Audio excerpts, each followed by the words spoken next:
Fox Sports. We are the Fourth. We are the West.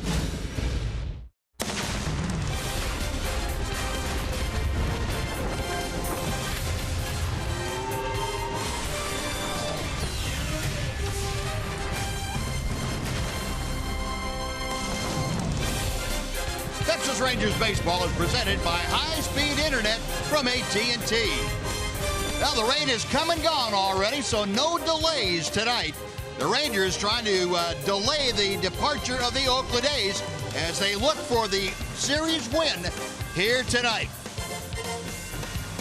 And welcome into Ranger baseball tonight, along with Tom Graves, Steve Busby. Delighted you could join us on this Wednesday night. Rangers looking to make it 2 out of 3, make it their second straight series win. And they turn to Yu Darvish. And Tom, you coming back now, his third starts is coming off the disabled list, and it seems like each of his first 2 starts have been better. Yeah, and you know, Buzz, he's been somewhat under a pitch count, but he pitched 6 innings in his last start. The pitch count is creeping up there.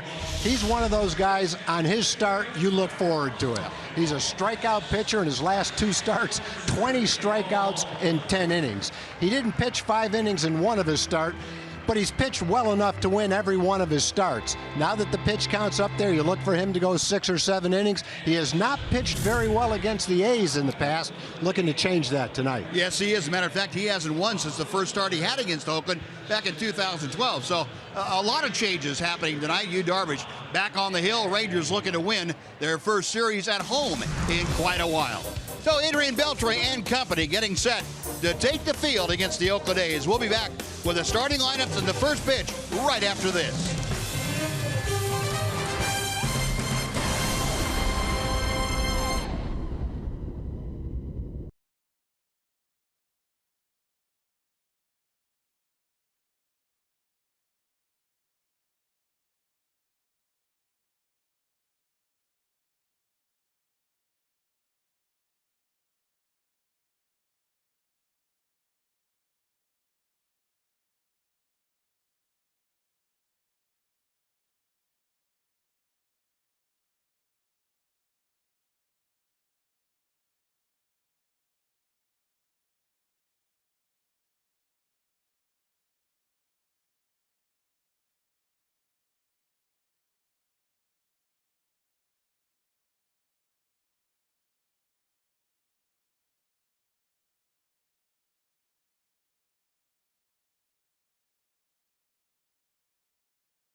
Is brought to you by your Texas Ford dealer.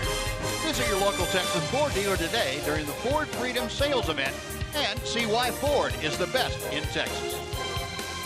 By AT&T High-Speed Internet. Get a deal worth talking about. Get high-speed internet from AT&T.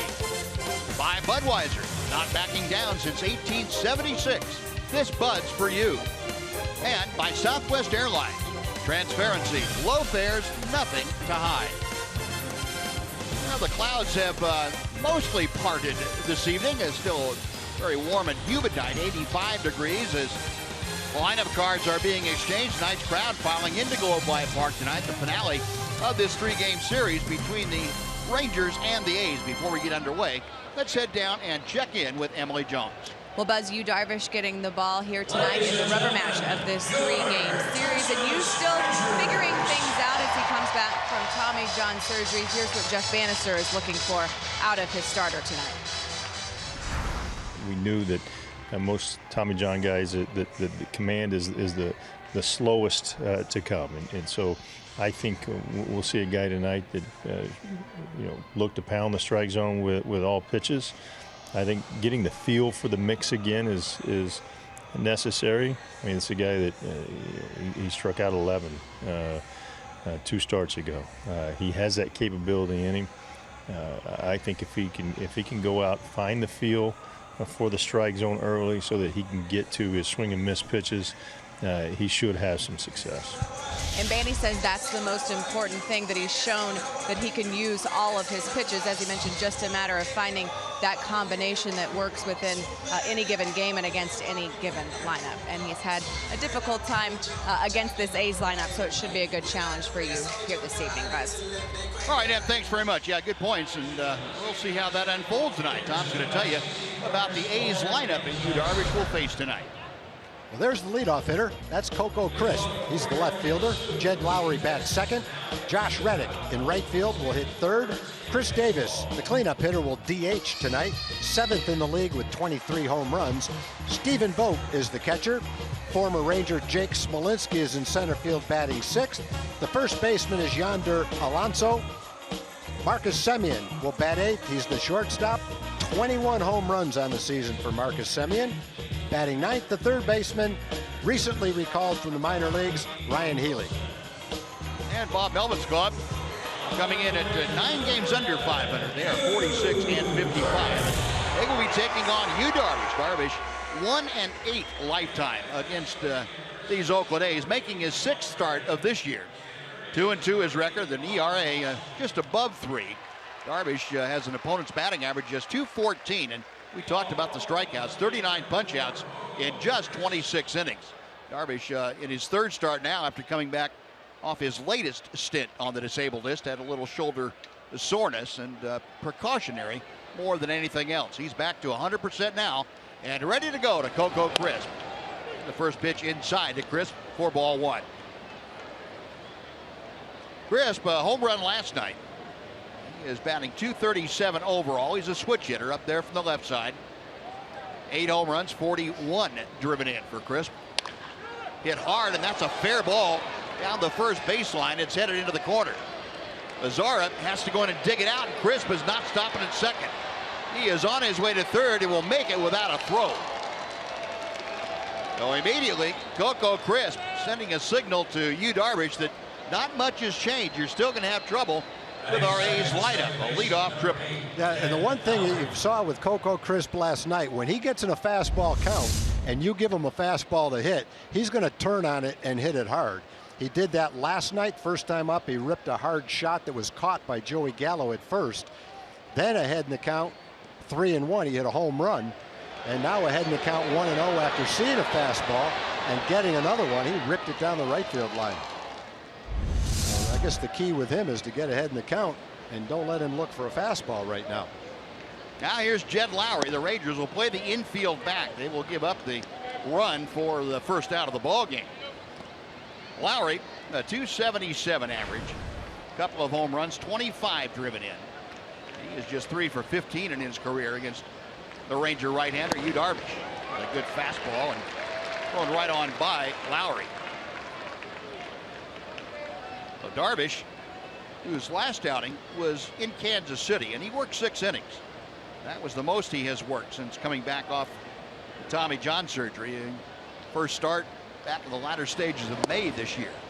Started against Pittsburgh and went 5 innings there. And the 6-inning outing against Kansas City, the most he has been able to go, and that also was a high watermark for pitch count. He was up to 91 and really had enough left. I think he would have liked to have gone out for the 7th inning, but Jeff Bannister thought better of it. 2-1 pitch is fouled back. That evens the count. So the A's, well, they are, well, still a scrappy bunch. They don't quite get on base as often as Bob Melvin has seen them in the past. They only have a .306 on base percentage. That's dead last in the American League. But their scoring runs a little bit better than that on base percentage would tell you. Fly ball well hit to right field. Mazara drifting back. He has room right in front of the wall. Makes the catch. Tagging at third. Coco Crisp drops down the line to score. And just like that, the A's on top 1-0. It looked like Darvish was probably in that situation going for a strikeout right there with a breaking ball, but he hung it. And I think based on where that pitch was, he's got to feel pretty fortunate that it's only a sacrifice fly. Yeah, that was almost a 2-run fly. Yep. That was not where you intended to throw that curveball. He was trying to throw it down and get him to swing at a bad pitch. Oh, 1 gone now, base is empty. And Josh Reddick takes high and away for ball 1. Reddick at .296. 7 home runs, 27 driven in. And he is one Oakland hitter that Yu Darvish is pretty well corralled, just a .111 average. 1 ball and 1 strike. Reddick very much a subject of trade rumors swirling around Oakland. And of course, we have 5 days now until the trade deadline coming up next Monday. And Josh Reddick, one of the more sought after outfielders. Pulls it weakly out to Rougned Odor. 2 gone.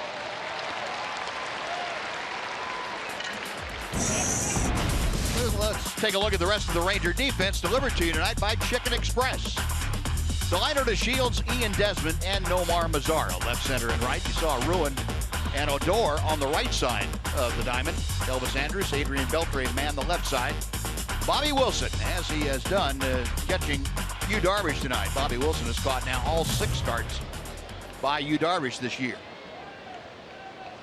Now here's the designated hitter now to face Darvish. That'll be Chris Davis. First time in regular season play that Darvish will have faced Davis. 0-1. Chris Davis, the team leader with 23 home runs and 64 RBI. The 23 home runs good for 5th in the American League. Batting average at just .250, but boy, he has bedeviled the Rangers this year. 5 home runs in the 9 games. 1 ball, 1 strike. He's also driven in 16 runs. Rangers just have not had an answer for Chris Davis.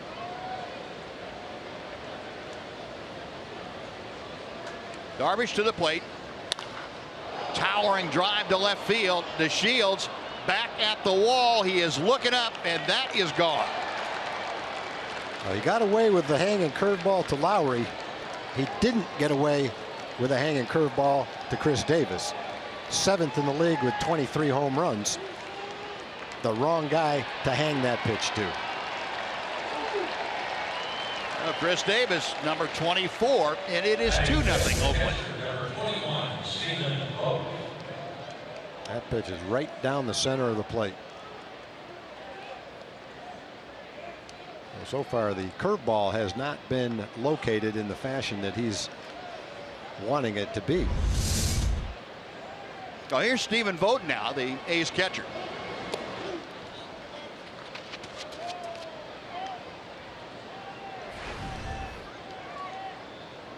Vogt hitting at .279. He was the Oakland representative at the All-Star break, or the All-Star game, I should say. 4 out of 8 in his career against Darvish.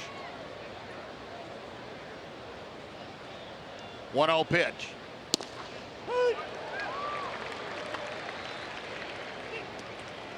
Vogt, 30 RBI. He has been battling assorted injuries off and on. Pretty much the everyday catcher when he is healthy. 1-2. That's the curveball he's looking for right there.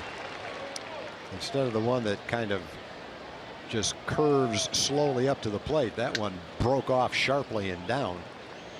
Difference between a ball hit well in the air and a ball swung and missed at.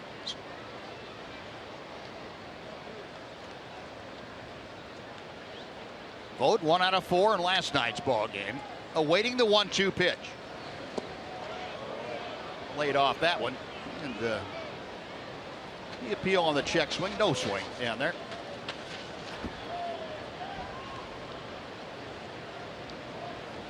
Oh, 2-2 to Vogt. Yu Darvish getting ready to throw his 18th pitch of this first inning.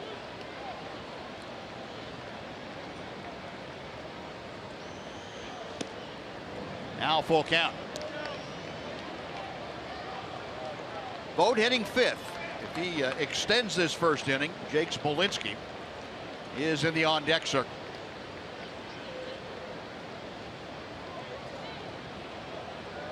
Darvish gets the sign from Wilson, the payoff pitch. Got him swinging. Got him on the curveball on 3-2, and that'll do it. But the A's strike for 2 runs on 2 hits. Nobody left.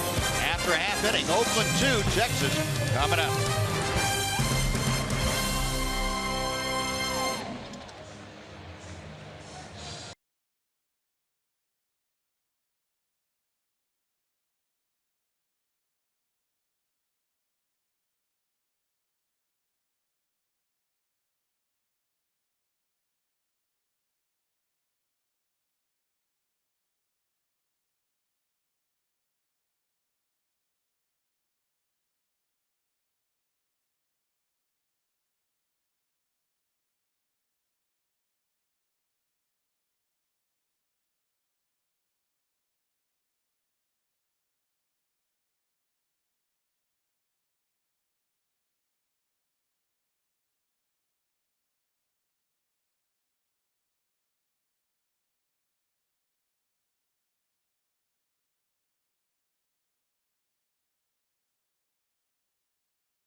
Before they ever come to the plate, Tom's going to tell you about the Southwest Airlines Texas Rangers batting order. The left fielder Delino DeShields will start it off for the Rangers.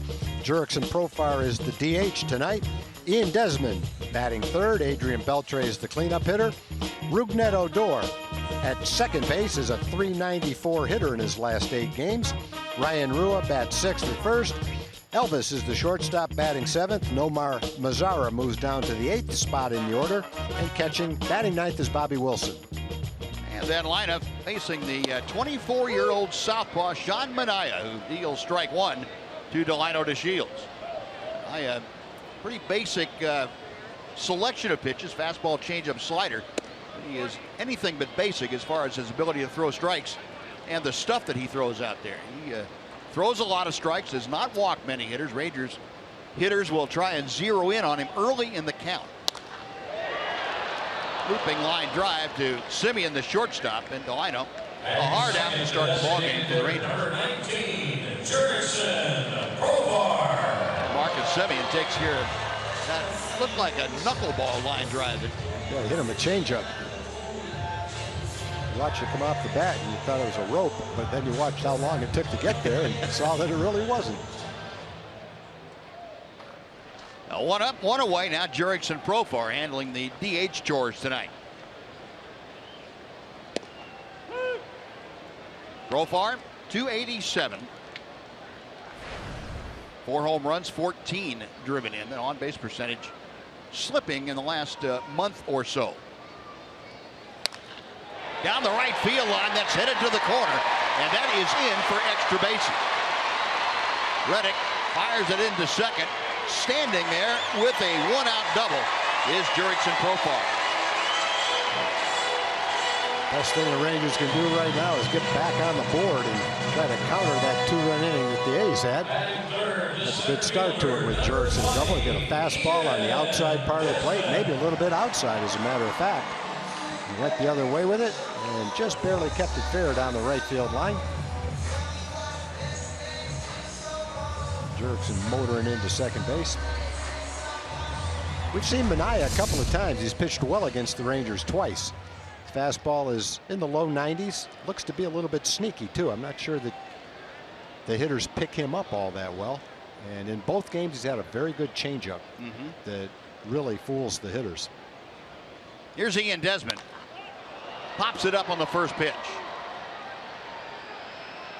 Reddick calling off Smolinski, and the right fielder Josh Reddick makes the catch. That is out number 2, and they'll bring up Adrian Beltre. Now the A's defense, you saw Reddick in right, Smolinski in center, Coco Crisp in left. Alonso and Lowry on the right side of the infield, Semien and Healy on the left, with Stephen Vogt catching for Sean Manaea.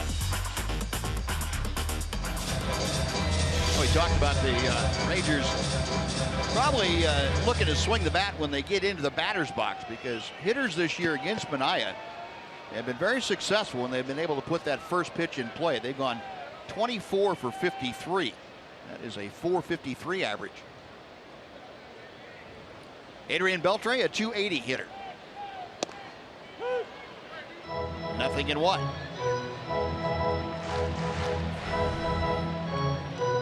$16 home runs for Adrian, including that walk-off here in the first game of this series. 63 RBI. That's the top mark on the Ranger club. Got Profar out there at second.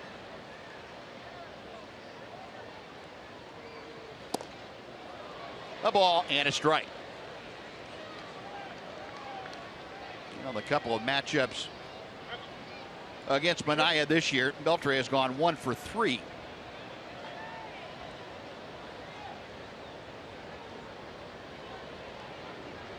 Vogt going through the series of signs. Manaea picks one out.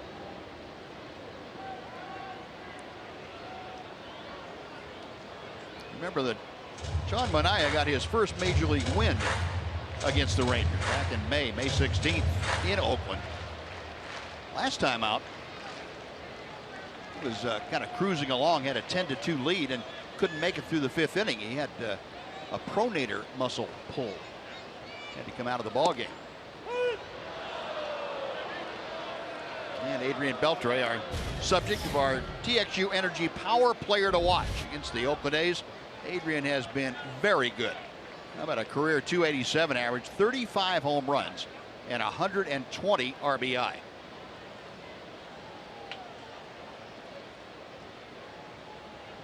Down on the count here at 1-2.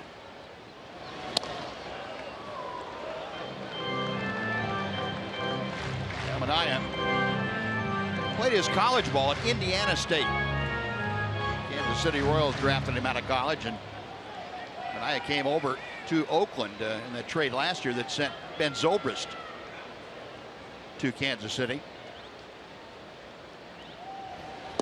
Got him swinging, pulled the string, and Beltre is gone. So are the Rangers. No runs. Profar double leaves him stranded at second. After 1, A's 2, Rangers nothing.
tomorrow night, it's the next Throwback Thursday game. Rangers taking on the Kansas City Royals. The first 10,000 fans receive a Papa John's Texas Ranger Throwback Thursday collector pin.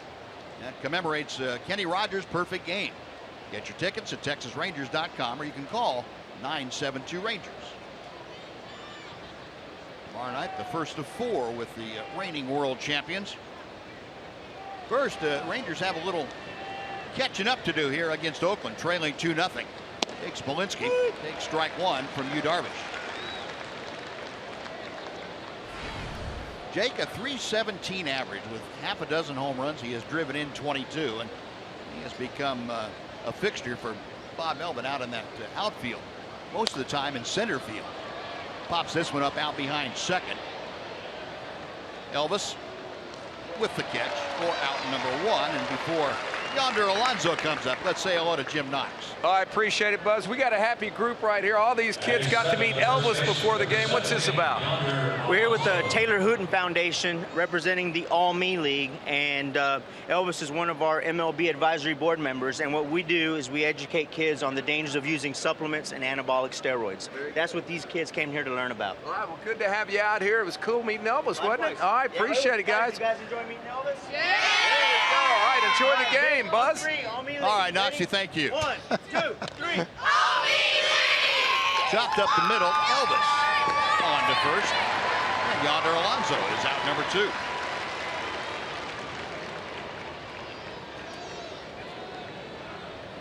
Well, 3 pitches in the inning and 2 outs for Yu Darvish.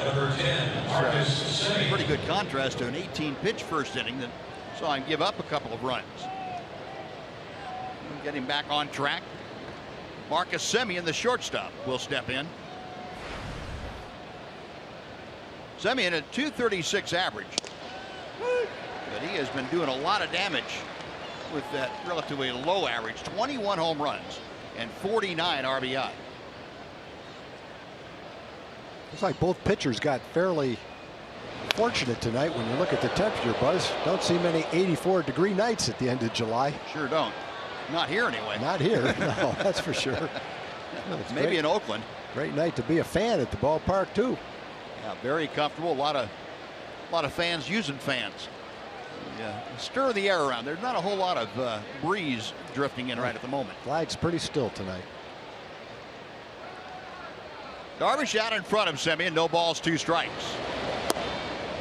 Couldn't get him to offer at that low outside breaking pitch. Yeah, wind is blowing pretty hard straight down.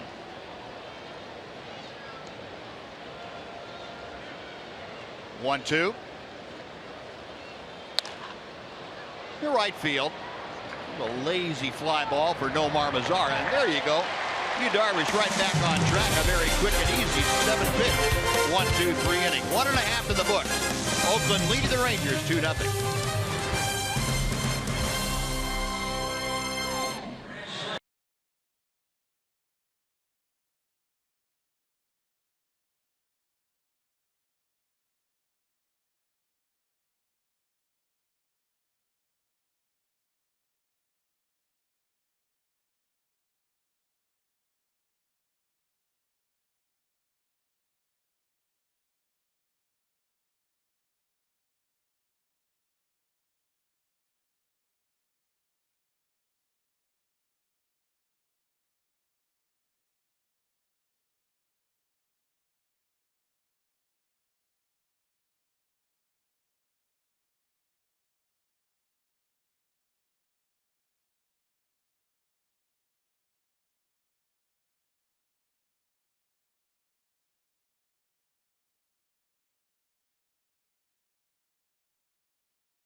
Sports Southwest is brought to you by your Texas Ford dealers. Visit your local Texas Ford dealer today during the Ford Freedom Sales event and see why Ford is the best in Texas. Rougned Odor starting things off for the Rangers here in the second. Texas down by a couple, and Rougned taking ball one. Odor at 280. Rougned on a pretty good roll. He's got a 5-game hitting streak as he comes into play here tonight. Off speed, and it's in for a strike, 1-1. Odor 0 for 5 against Sean Manaea, as that last line down there will tell you on our graphic. 1-2. Manaea, as you would figure, pretty tough against left-handed hitters. They have hit only 194 against him. That's as opposed to 279 for right-handers. Got him. Second straight strikeout. Odor starts off the second inning for the Rangers by going down swinging. Well, Buzz, you mentioned that Manaea has pretty good control. In his last 3 starts, 20 innings, he hasn't walked a batter. He hasn't walked one tonight either. So in 21 and a third innings, he hasn't walked anybody. Since he came back from the disabled list, he's been on a pretty nice roll. Before the disabled list, he had struggled, even though he pitched pretty well against the Rangers. But since he's come back, it's been terrific. 2 of his last 3 starts, he's gone 7 innings and 8 innings without giving up a run and or giving up a walk. So he's on a nice roll right now. Ryan Rua taking the first 2 pitches off the plate inside. 2 balls, no strikes. Rua at 268. 7 home runs, 20 RBI. Getting the start tonight at first base. It's out of play. Pretty well hit, but sliced into the seats on the right side. Our Kubota Power Stats talking about Sean Manaea. Here's what Tom was talking about. No earned runs allowed in 3 of his last 4 starts. 1-1 with a 2.10 ERA. Had he had a little bit more run support, he would be looking at having won 3 or 4 of those. 3-1 to Rua. And again sliced out of play to the right.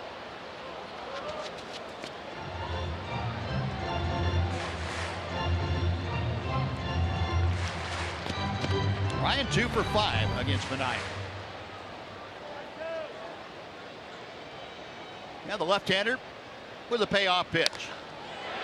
Base hit to right field for Ryan Rua. Well, it looked like Ryan was going to right field that whole at bat. He fouled a couple of balls down the right field line and then went in the hole for his base hit. That was definitely his approach, trying to inside out that inside pitch the other way successfully. He's now 3 out of 6 against Manaea, so he's doing something right against him. No, 1 on, 1 out. Second straight inning. The Rangers have their second place hitter in that inning get on base. Now Elvis will try and move Rua along. Elvis had the night off last night, batting .290 with 4 home runs and 45 driven in, and he has enjoyed hitting against the young A's left-hander. 3 for 5. 1 ball and 1 strike.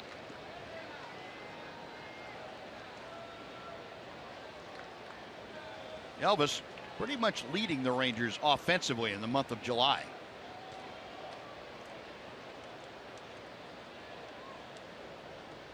Been a .317 hitter this month. And he goes to right field for a base hit.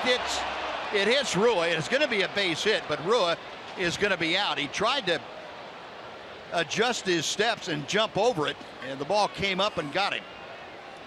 So it'll be a base hit for Elvis. He will be on first. Rua out, and the put out will go to the first baseman, I believe, closest to that play.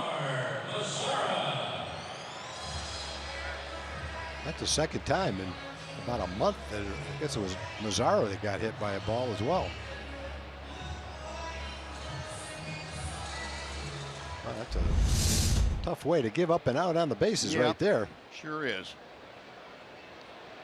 No, Elvis now at first with 2 outs, and Nomar Mazara will step to the plate.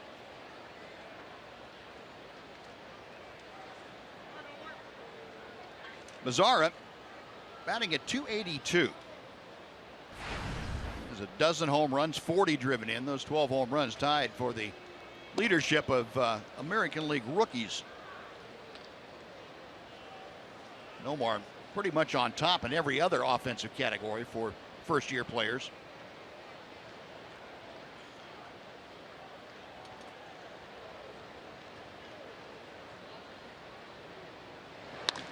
And the other way, that's a base hit. Elvis stops at second. Well, 3 players for the Rangers in succession going the other way. They have 3 hits, but the Rangers have just 2 men aboard with 2 outs because of the ground ball off Ryan Rua's leg. Yeah, all 4 hits in the game have been the other way. Profar's double was down the right field line. Profar's pitch was outside. He just went with the pitch.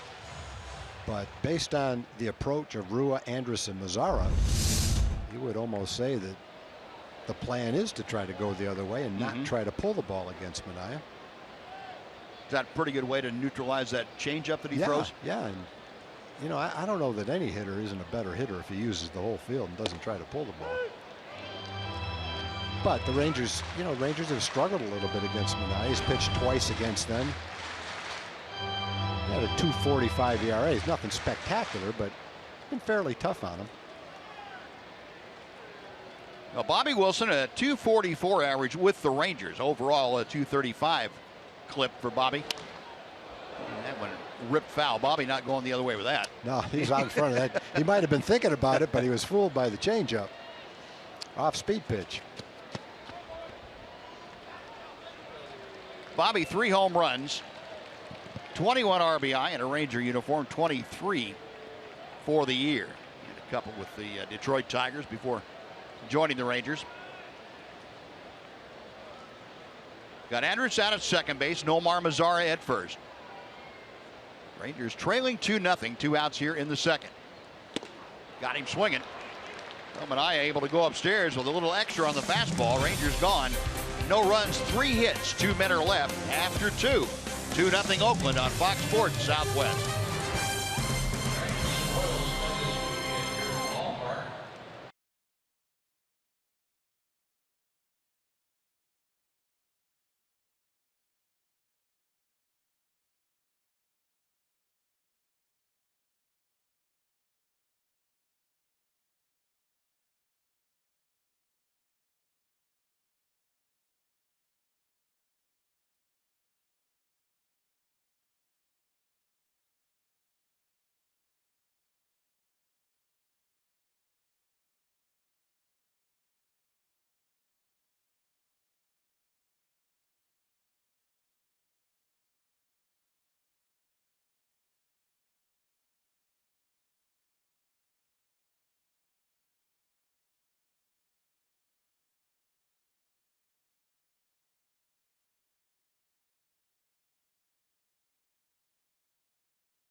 In Arlington, Rangers trailing the A's 2-0, and a big night last night for Shin-Soo Choo and the Korean community as they donated 1,000 tickets, and in exchange donations were accepted to provide scholarships for 2 educational costs for 2 local Korean students. Choo and his wife Mia presented the recipients with their scholarships last night.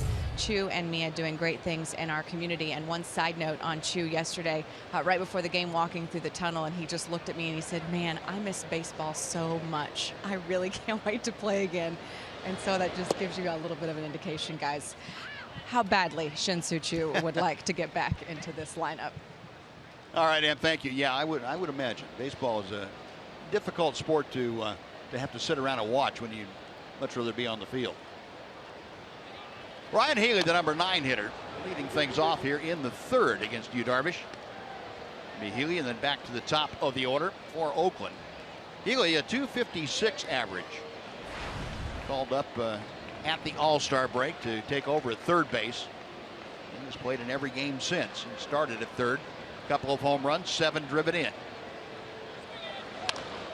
And Yu Darvish staying right there, right on his fists. 1 ball and 2 strikes. Guys on the Oakland bench, and hit the other way, please. That's not like the one that went into the Ranger dugout last night. Oh, yeah. That thing went in at about 99 miles an hour.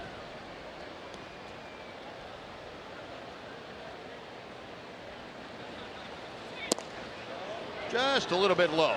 Let's go back down to Emily Jones. So Clint, the ball boy, took the brunt of that one on the arm first, ricocheted off of his arm into the stomach of Anthony Iapoce.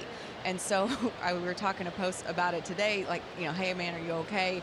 And he said, "Yeah, I was fine." And he said, Adrian asked me if I was okay after the game. And I said, "Yeah." And he said, "Where did it hit you?" And he said, "In my abs." And he said, "Come on, man, you don't have abs." So needless to say, Anthony and ball boy Clint both doing just fine today. Well, that's good news. That's good. It could have been a lot worse. Sure could have been. It's not that easy to sneak a line drive into the dugout. There's not much of a gap between the top of the little fence in front of the dugout and the top of the dugout. That one just barely snuck in there. Well, Healy now has worked Yu Darvish to a full count. So with nobody out, Healy trying to start this inning by getting aboard. The top of the order is next. And Darvish with a payoff pitch. That's a rip foul. Well back into the club level. About even with the foul pole, but 60 feet foul. Well, Healy's got some pop. He had shown that working his way up through the minor leagues this year. And it hasn't tailed off since he got to the big leagues. Fouls that pitch back.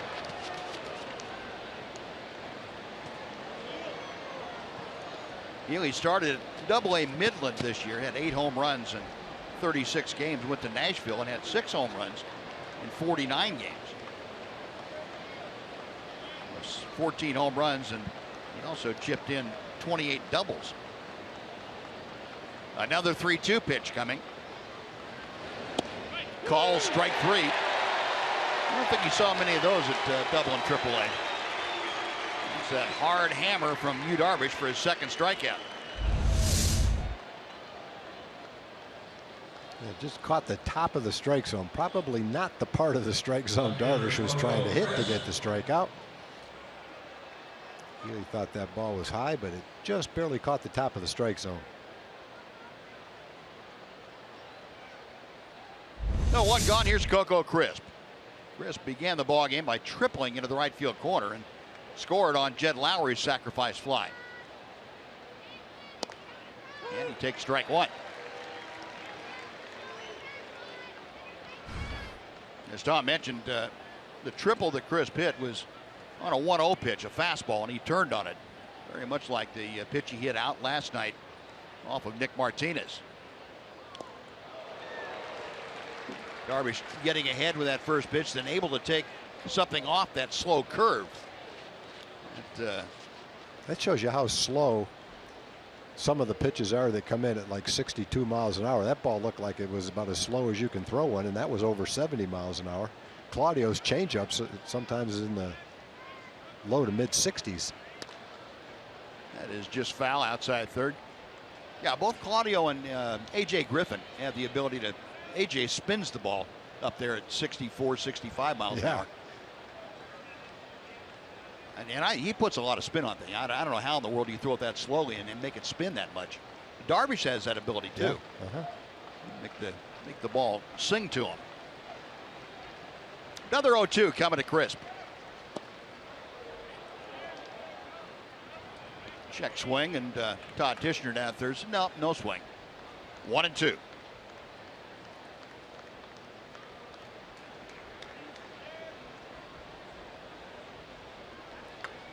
Crisp was 2 for 4 last night with a double and a home run.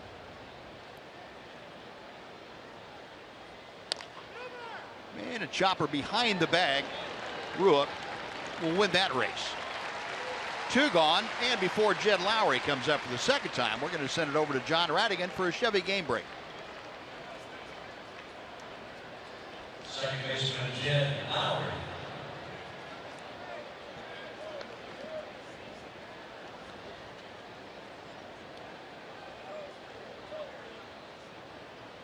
All right, John, thank you. The Rangers on the short end of a 2-0 score here in the top of the third inning. Darvish has gotten the first 2 outs, now faces Lowrie, who launched a pretty long sacrifice fly to right in the first inning. But not with a swing like that. Darvish coming with a cutter or hard slider. And Lowrie not able to check his swing. That sacrifice fly drove in the 26th run of the year for the A's second baseman. 1 ball and 1 strike.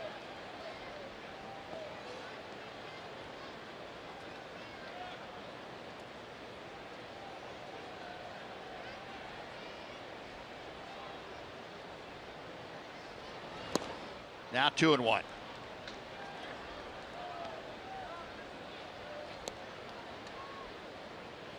Yu Darvish with a new baseball, rubbing that up and having a little quiet time to himself, thinking about what he needs to do to get back into this count. 2 balls and 1 strike with 2 outs and the bases empty.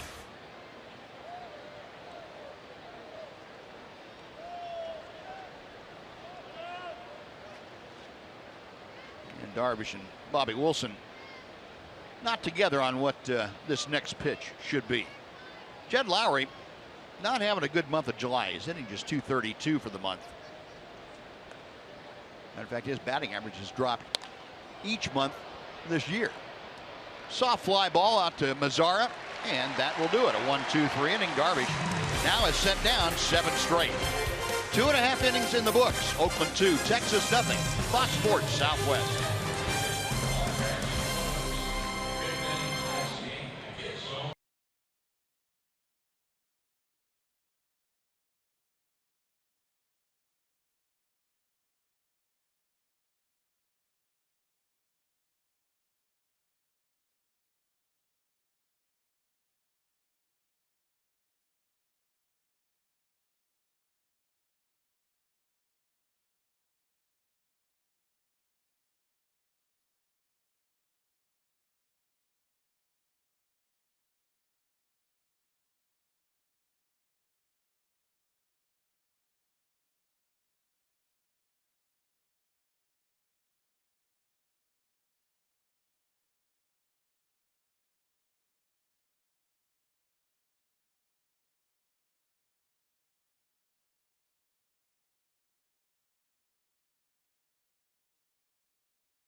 Next post-game fireworks shows this Friday is presented by Sherwin-Williams. Rangers take on the Royals. It's a 7:05 game, and get your tickets at TexasRangers.com, or you can call 972-RANGERS. To the top of the order, Delino DeShields trying to bunt his way aboard as he leads off the third inning. Delino, kind of a humpback liner to the shortstop Marcus Semien his first time. Delino had been hitting predominantly in the number 9 slot since coming back up from AAA. Chops this one outside the line at third, and it's 0-2. Get back up there in the leadoff spot. Jeff Bannister would love to see Delino recapture what he was able to do last year and the first month or so of this year, getting on base and really providing a spark to the Ranger offense. It's such an asset to a team to have that kind of a player. Someone with Delino's speed, the disruption he can cause on the bases, who can get on the base at a solid on-base percentage. Boy, when you've got that going for you as leadoff hitter, it just sets up the whole lineup. We saw that so much from Delino last year. Wide at third, up, picked nicely by Healy. And he gets Delino by a step. That was a do-or-die play for Ryan Healy. With Delino's speed, Healy had no choice.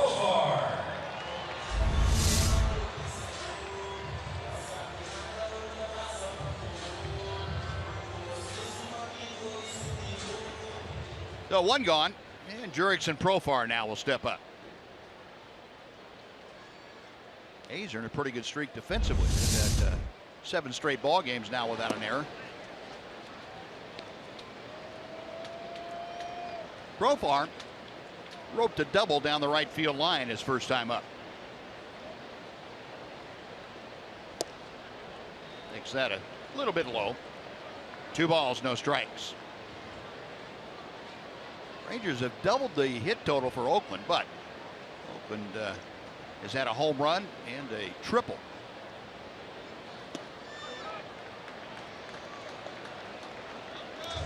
Three and 0 to Profar.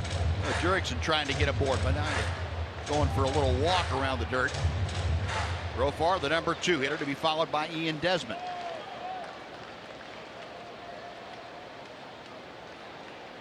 The 3-0 pitch.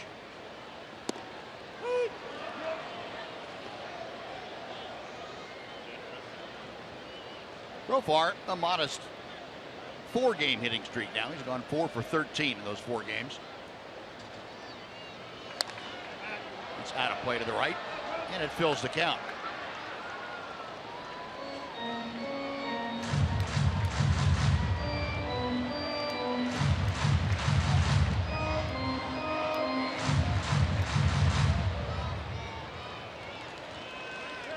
Desmond getting ready in that on-deck circle. Profar settling back in.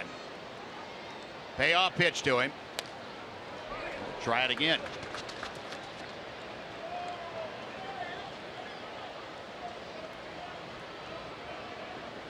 Manaea pretty impressive. He was one of the top prospects in the Kansas City organization before the A's got him last year in that Zobus trade.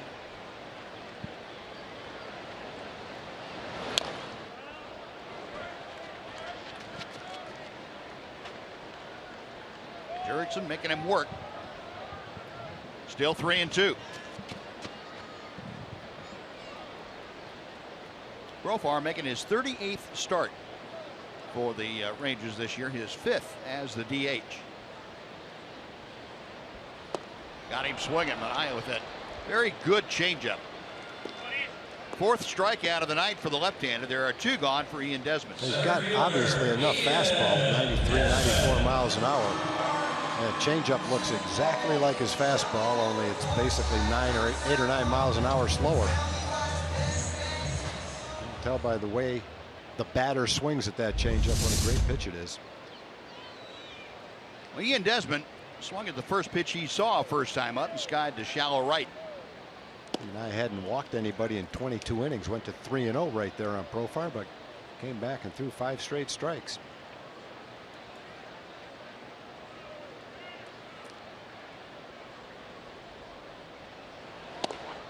Two balls, no strikes.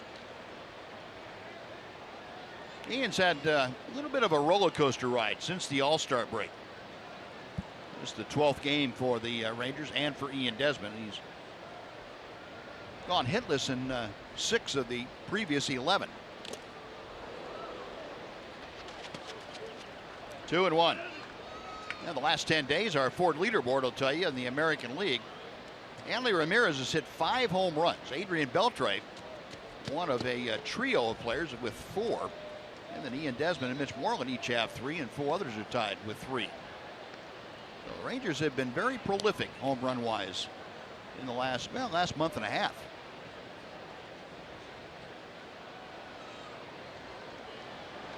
Manaea's 2-1 pitch. And one thing they haven't done as well as they did early in the year, we talked about it in the pregame show a couple of days ago, is hit with men in scoring position. A lot of their runs are coming on the home run. Earlier in the season when they were hot and winning all those close games, they were getting a lot of base hits with men in scoring position. Not quite as many now. Yeah, stringing a lot of hits together too. Definitely did that. Yep. 12 or 13 5-run innings early in the year. Down the right field line, that is deep in the corner. Right at the base of the wall, Desmond will cruise into second with a ringing double. Well, it's the 5th hit, and all 5 of them have gone to the opposite field.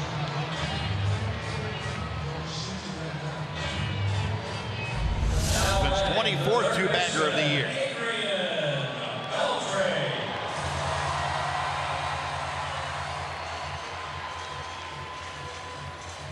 Well, we say it a couple of times a week. He goes line to line with authority.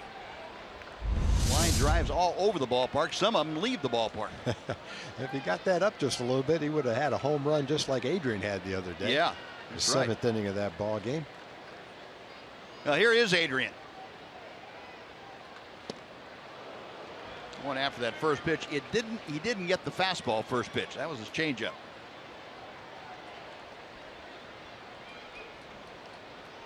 Beltre down swinging to end the Ranger first here tonight. Well, the average at 279.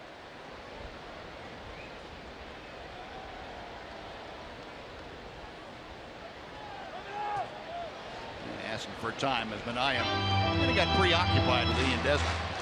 Well, Beltre in this series against Oakland has hit an even .500. He's gone 4 for 8, 2 home runs, 3 RBI. He's also walked twice. He has been on base. And that's going to plug the gap in left center. Desmond will score. Beltre a turn at first, and he puts the brakes on. Beltre the RBI single. It is 2-1 Oakland. As Adrian drives in his 64th. Well, Manaea's on a good roll, and he's throwing the ball pretty well tonight, but the Rangers have had a lot of good at-bats against him. They've had 6 hits in the game. All 6 hits have been hit well. There's no broken bat bloopers or little dribblers. These balls are hit pretty well. This is the first ball that's been pulled for a base hit tonight. That's that big base hit with a man in scoring position. Yep. That's what we're looking for.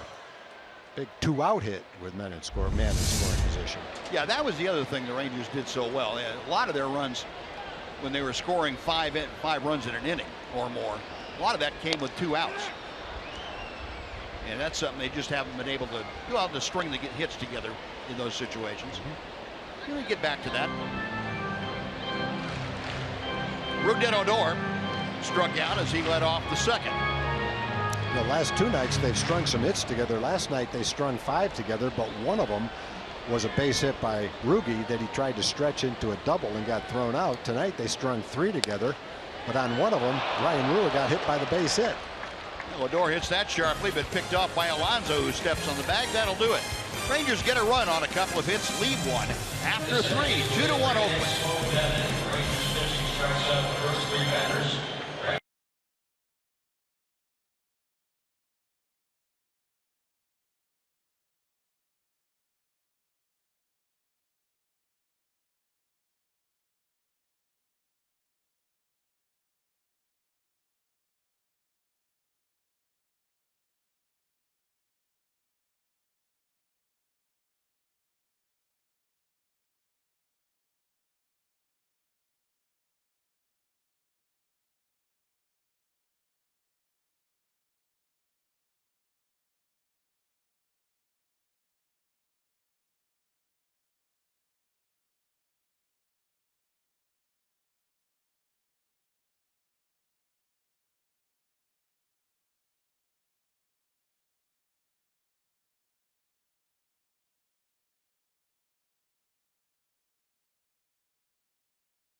Rangers have cut that lead in half now. 1 run in the third, and 2-1 Oakland as Josh Reddick will start things off against Yu Darvish.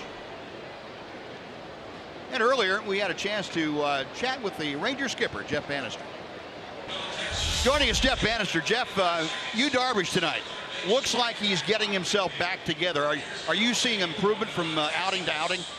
There's some improvements from outing to outing. You know, obviously the first inning there, ball down the line, looked like they were trying to go away.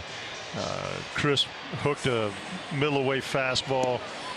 Didn't quite get the breaking ball where he wanted to in the first to Lowry, and then the slider home run to Chris Davis, guy that's just really killed us on all speed pitches. But looks like the other innings have been good for him, finding the rhythm, finding the fastball location, having a little bit of challenge and getting the ball in on the left-handers. But you know, I think there's small steps every outing.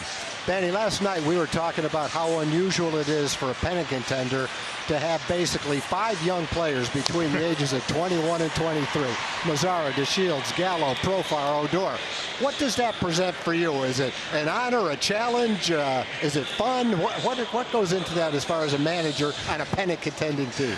Well, I think all of the above, really, Tag. It's a situation where these young guys, we have to stay on top of them and stay out in front of them, give them the best information we can, but not too much information. It's a great energy from this young group, and then also it's the keeping them calm in certain situations. Too much energy, too much excitement. Don't want them to make those young mistakes. Benny, thanks very much. We appreciate it. Keep it going. It looks fun. Thank you, guys.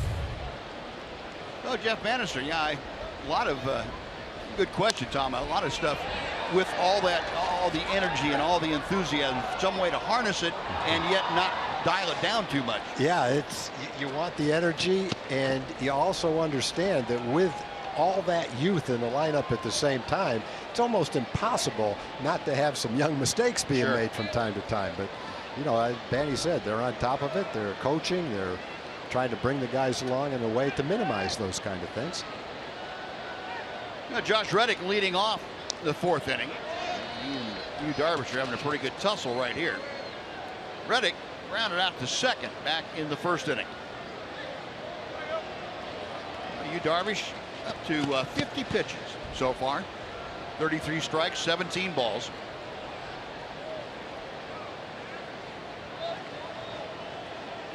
Back to Reddick, and the count has gone full. So Reddick leading things off. He's the number 3 hitter. Chris Davis, the designated hitter, will follow.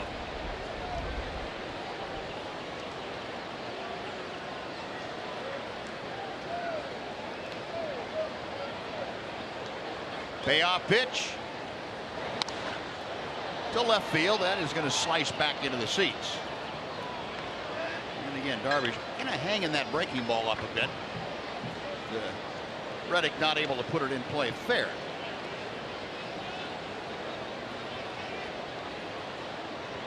Fox tracker showing you the dispersion in those first 8 pitches. Now number 9 coming. Hit well to left field to Shields, retreating. Lino stops. That is out number 1.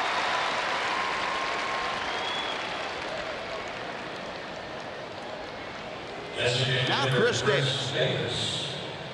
As you heard Jeff Bannister talk about Chris Davis, he has killed the Rangers this year. He hit his 6th home run against Texas pitching his first time up. He had a slider that didn't slide. It reversed course and left the ballpark. His 24th home run of the year. Fortunately, it was a solo shot. But right now, that's the difference in the ballgame. And he lines one to right center field. That is down. Desmond cutting it off, but not before Davis able to turn and head into second with a 1-out double. Chris Davis, like a pitch that was down and toward the outer part of the plate. He went down and got it. Well, he's had a hanging breaking ball that he hit for a home run, and a fastball down and in that he lined sharply into right center field. So he's pretty much got it covered so far in this game. Well, Davis had, in his last 17 games, had been hitting below 200. Still hitting some home runs, but not hitting for much of an average. Getting his average up there tonight, though. No, he is at second base with one out. Here's Stephen Vogt, who went down swinging in the first. Bluff throw with Elvis getting in behind Chris Davis out there at second. Vogt, a .278 hitter. Rangers have the overshift on with Rougned Odor playing in medium right field against him. And that foul ball will make it no balls and 2 strikes.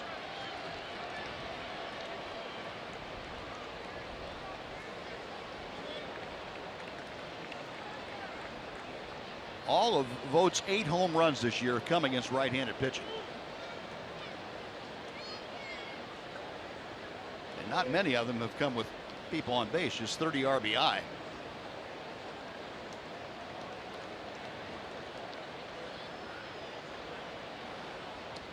That's all the way to the backstop, and Chris Davis will move into third. Well, that was an extreme wild pitch. Bobby Wilson had no chance to go up and get that one.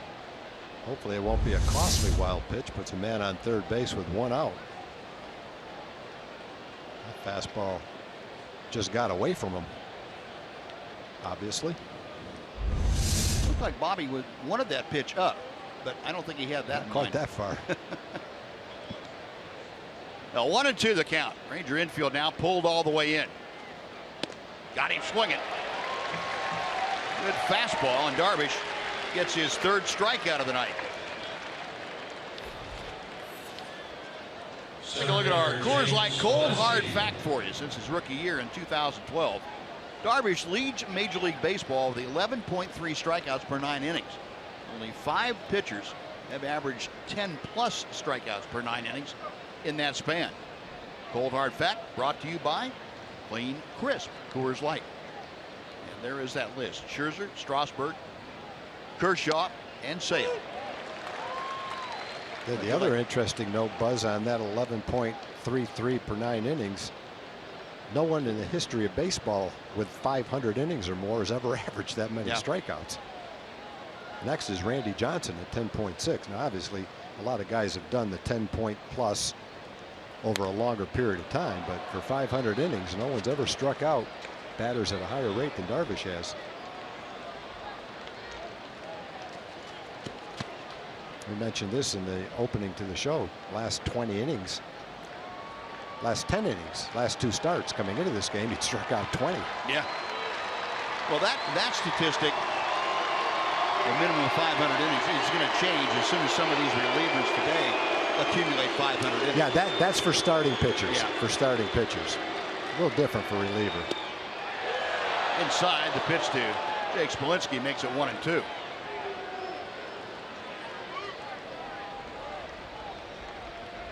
Smolinski popped out to short his first time up. Got Chris Davis down at third, 2 outs here in the A's 4th inning.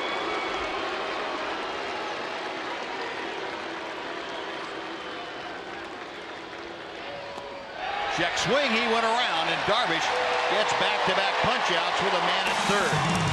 No runs, a hit, and 1 left. Good job by Yu Darvish. After 3.5, the A's 2, the Rangers 1.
T-Mobile. Ichiro Suzuki. Talked a little bit about him last night. Got hit number 2997, just 3 shy now of 3,000. Only 29 players have reached that magical plateau, and Ichiro just 3 away from joining them. San Diego Padres today. Adam Rosales hit a home run against the Toronto Blue Jays, the 25th straight game for the Padres. They have homered in, and that's just 2 shy of the Major League record, which happens to be by your Texas Rangers. 27 straight games the Rangers homered in back in 2002. And a little looping drive to center. It's off the glove of Semien. And Rua is going to be aboard safely with a leadoff single. Well, Semien got to that point quickly, got the glove on it, and couldn't quite hold it. Almost made a nice play, but couldn't quite hang on to it.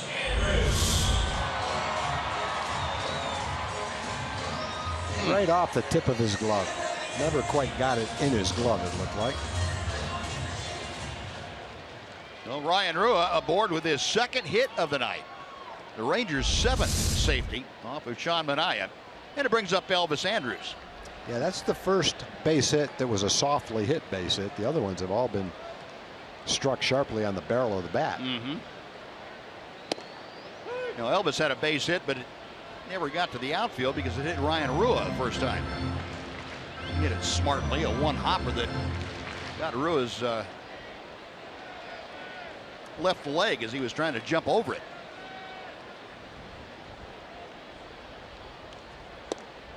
Changeup floats in. 0-2. Elvis, a .292 average.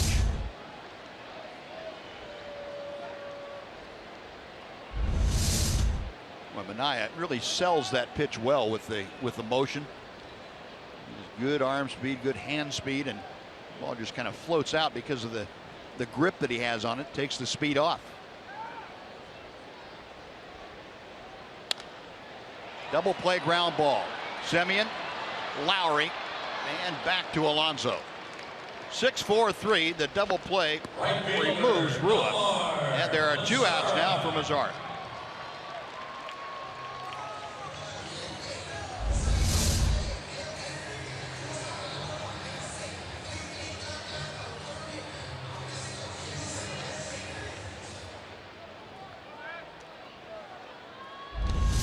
Turn their 100th double play of the year. Now here's Nomar, who singled sharply to left field back in the 2nd inning.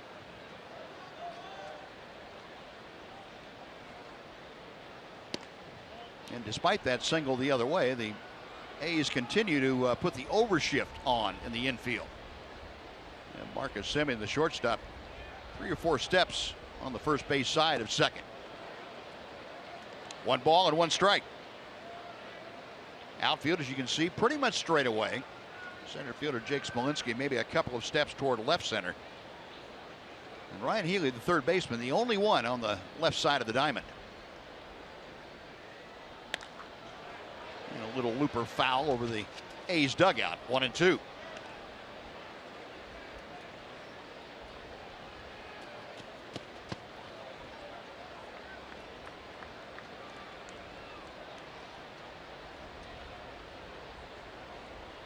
Mazara getting back into the batter's box. Manaea shaking off one side. Now he goes to work. 2-2. Now Nomar, despite having his hitting streak end at 7 last night, still is hitting better than 300 in the last 9 ball games.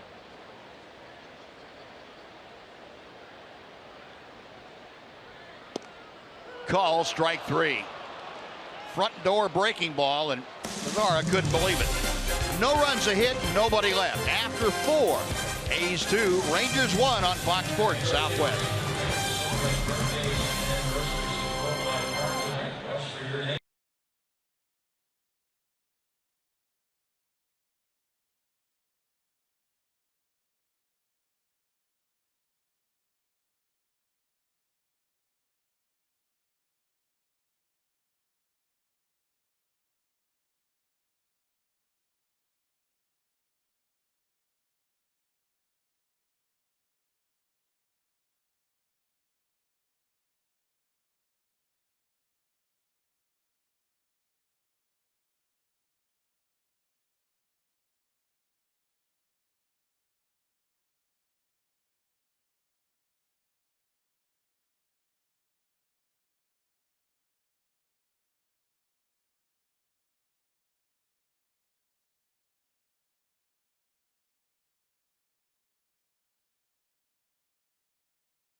Fox Sports Southwest is brought to you by Southwest Airlines. Transparency, low fares, nothing to hide. And by the all-new 3-row Mazda CX-9, meticulously crafted for driving, because driving matters.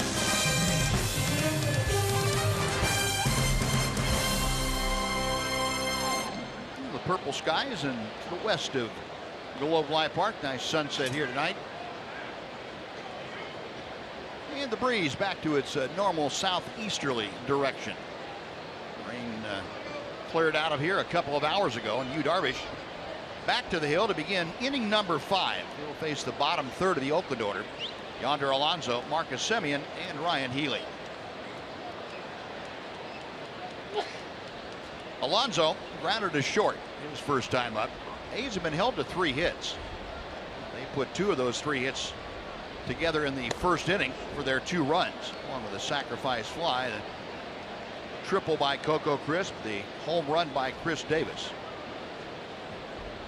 Other than that, it's just been a Chris Davis double since. 1-1 to Alonso.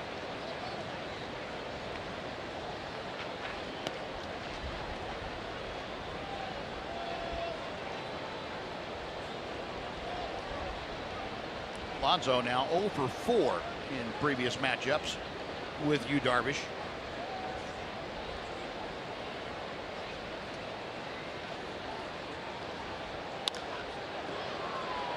Hanging up out in left center field, Delino for out number 1. Well, folks, it's 4 bobbleheads in 1, if you can believe that. Head on out to the ballpark this Saturday. Rangers take on the Kansas City Royals and pick up this special collectible. The first 15,000 fans 14 and over receive a franchise 4 quad bobblehead. That's courtesy of Medical Center Arlington. You can nod along with Beltre and Pudge and Nolan and Michael Young. The Texas Rangers franchise 4. Get your tickets for this Saturday by logging on to TexasRangers.com.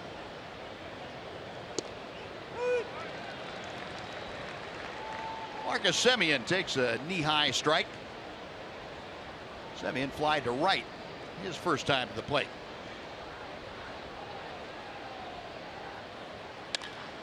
Rips this one down the left field line. It's hooking and goes foul. Not foul by much, but Semien's going to have to cut across the diamond and come back to home plate. Hook ball, hook.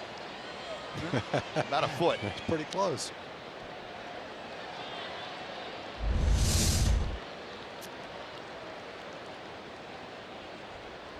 Semien, the long walk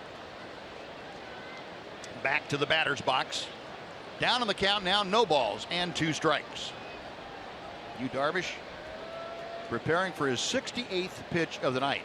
He's thrown 46 strikes, 21 balls.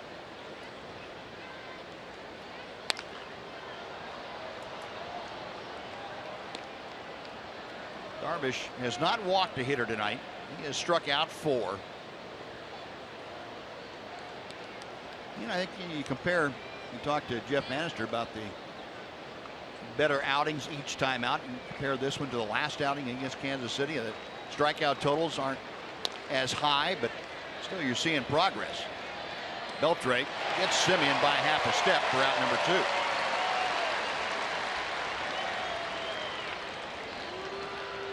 And with the fewer strikeouts tonight, Darvish keeping the pitch count down a little bit.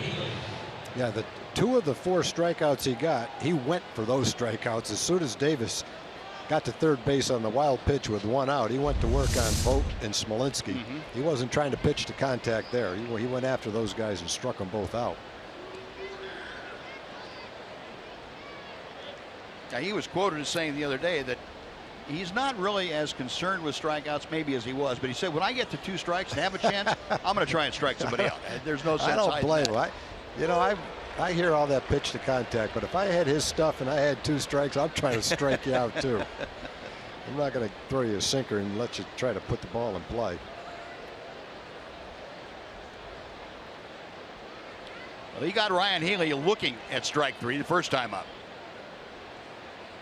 And he's gotten him down to the hole here, 0-2.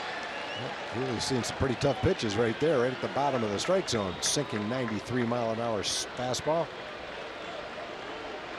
Now what do you do? I'm going for the strikeout. Oh, I meant for Healy. Oh, I don't know what he's going to do if he throws him that slow curveball.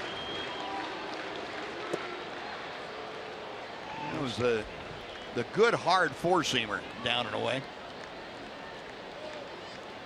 A ball and 2 strikes.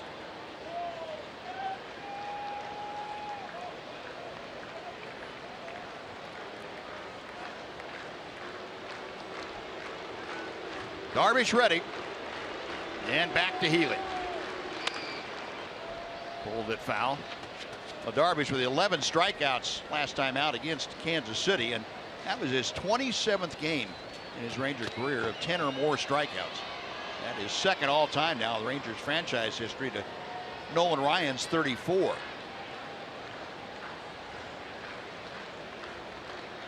He's 41-27 in his Ranger career. He'd be 40-19 if he didn't have to face the A's. That Yeah. just doesn't. It just doesn't compute. Just missed. I think home plate umpire Ryan Blackney really wanted to ring it up, but restrained himself. Well, he could have and gotten away with it. We wouldn't have argued with him. No. Healy might not have been too happy. He didn't like the strike in the first at bat that was strike 3. Off the end of the bat, Elvis on to first. That will do it. So 3 up, 3 down. That's 5 straight now, sent down by Yu Darvish. Halfway through the ball game, A's leading 2-1.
Club tickets include food and beverage and one of the best views at Globe Life Park, and that's all in the air-conditioned comfort of center field. Tickets at Hyundai Club are available for $75 each for Friday's game, and the Rangers take on the Kansas City Royals.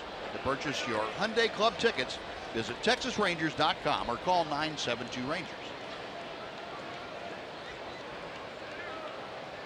Bobby Wilson leading off the Ranger 5th inning. Down on the count, 0-1 very quickly as Mania misses outside. Bobby, a strikeout victim, back in the second. Mania with 5 strikeouts tonight.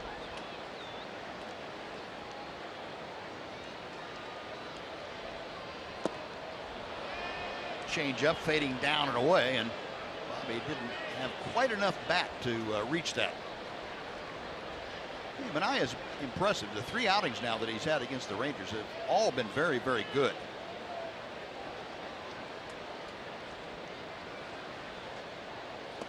Got him swinging. Strikeout number 6. Second time he's gotten Wilson. No, before Delino DeShields stepped back in for the 3rd time. I'm going to send it over to John Radigan for a Chevy game break.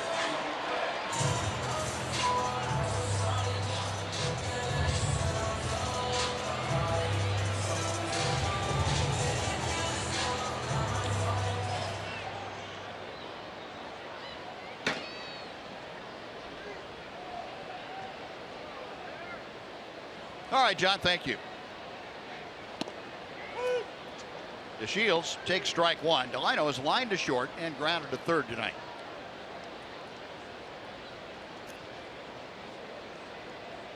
A's have 3 hits for their 2 runs. Rangers have 7 hits for their 1 run. Rangers have stranded 4. A's have only left 1 on base. Neither starting pitcher with a walk tonight. 1-1 to DeShields.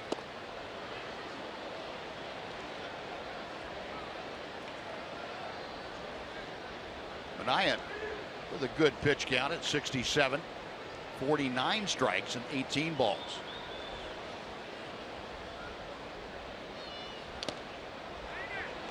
Still 1-2.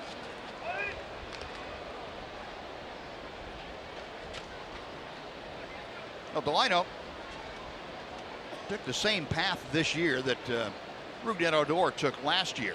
Went off to a slow start, went to AAA, and started getting himself back together. As a matter of fact, the last 16 games with Round Rock, Delino hit .320. He's gone on strikes here, back-to-back punch-outs. 7 for the evening. 2 gone, and Profar coming in. Hey, Vicks is in his breaking ball, but that changeup fastball combination is pretty tough. Keeps the changeup down and throws you that high fastball. It's tough to catch up with it.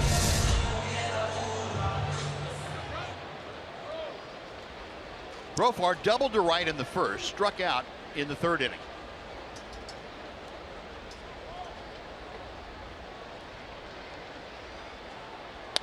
Up the middle, that's into center field, a base hit. Now Jurickson with a 2-out safety. He is aboard, 8th hit of the night for the Rangers. If they can't capitalize with another 2-out run here.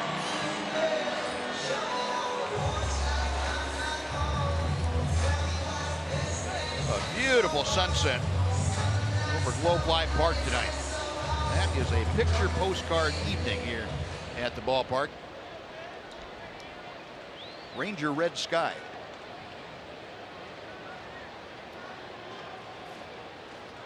Desmond doubled into the right field corner his last time up. 0-1 on the foul ball.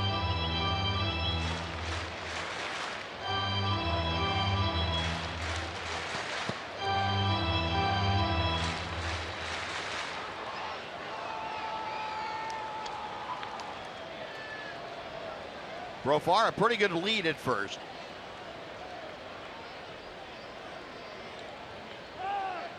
Now time call. Manaea taking a little too long as far as Desmond was concerned.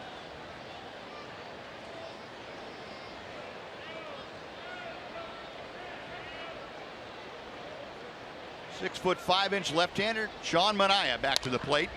That ball's hit right center field and hit well toward the Ranger bullpen. Goodbye. Ian Desmond, opposite alley. He has turned this game around. The Rangers lead it 3-2.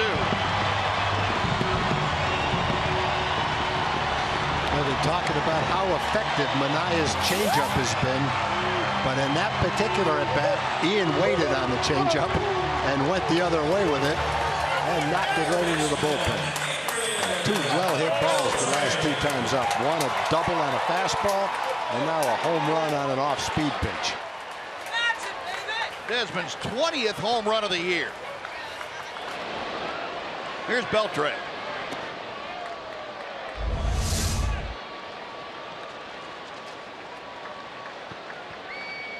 The pitch had Ranger hitters fooled and out in front, but not that time. And Beltre has his 2nd hit of the night. Shoots one right back through the middle.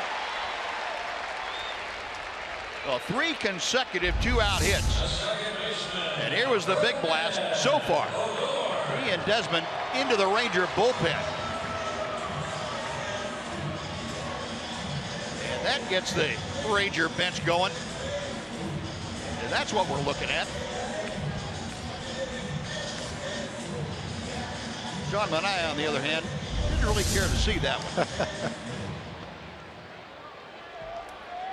Well, but you know, it's kind of a funny game, really. Manaea has looked at times dominating, no walks and 7 strikeouts.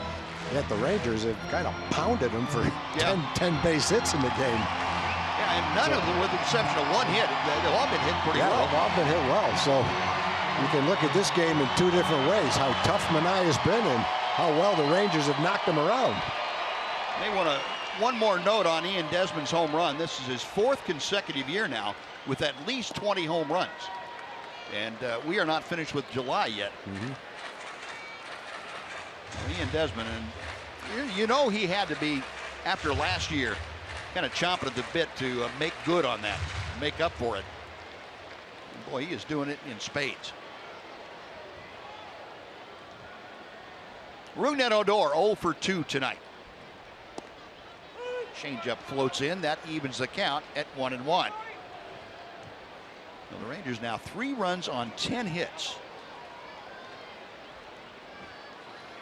Well, Darvish is glad to see the runs. He's lost his last 3 starts 3-1. Yeah. So he's glad to get the 3 runs tonight. And Odor, lazy fly ball out to left. Coco Crisp able to track that down. That'll do it. But with 2 outs, the Rangers unleash some thunder. Ian Desmond, a 2-run blast. They get 2 runs on 3 hits and lead 1 after 5. Rangers 3, A's 2.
Before the game, the Fox Sports Fan Express rolling in from Big Dallas. That's right, on hand, the Boys and Girls Club of Greater Dallas having a good time. And you guys are having a nice time here this evening, right? Oh, yes, sir. We are greatly appreciative of all the kids being able to come out and experience a live Rangers game. And so we're always Rangers fans to the end. So we're greatly grateful, and they're having an awesome time here tonight. All right, great to have you guys out here. I know you liked Ian Desmond's home run, right? Yeah, you bet. Buzz? All right, Doxy. Pretty excited group out there, and rightfully so. They like Desmond's home run. What they really like was meeting Jim Knox. The highlight of the trip, right? Yep.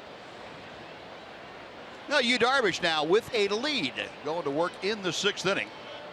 Top of the order, Coco Crisp, Jed Lowrie, and Josh Reddick. Crisp a triple in 2 trips. Tripled and scored in that 1st inning.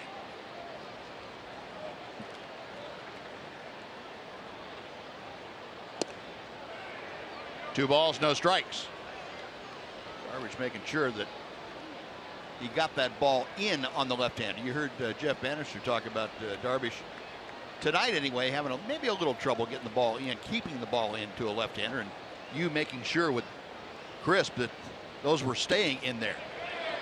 He went that time, and it's 2-1.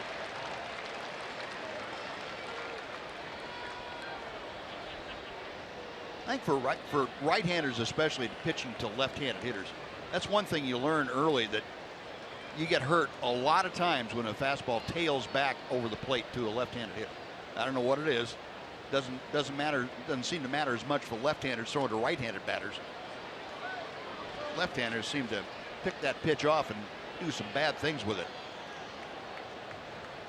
Now Darvish has fallen behind now, 3-1. Crisp to be followed by the second baseman, Jed Lowry.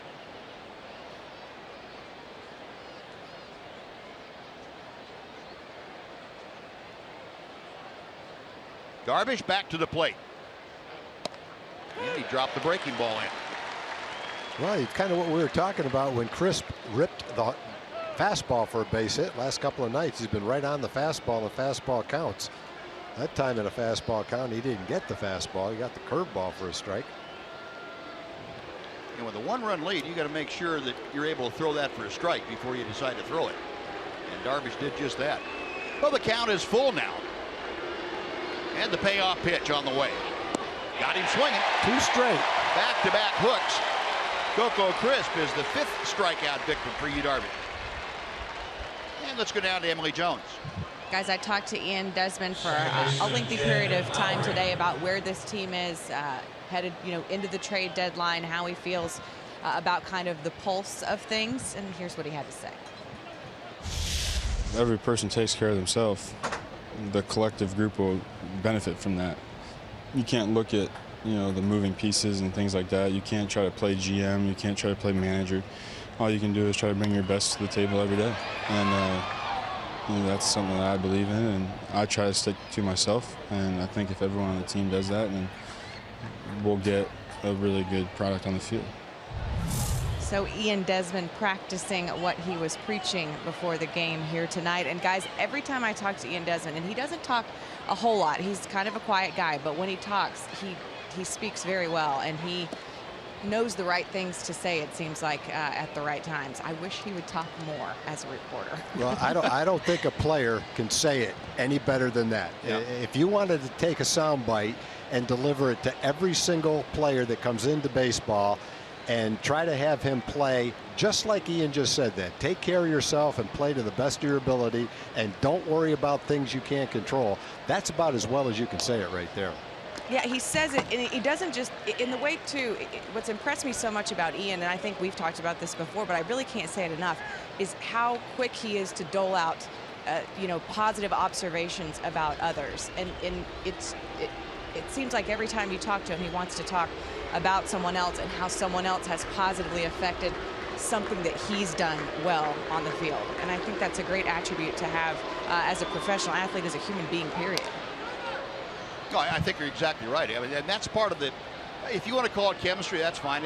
It's part of the relationship I think players build among themselves in that clubhouse. They depend on each other, they play for each other, but they do it in a manner they know they have to take care of their own business first. And that way it's going to benefit everybody.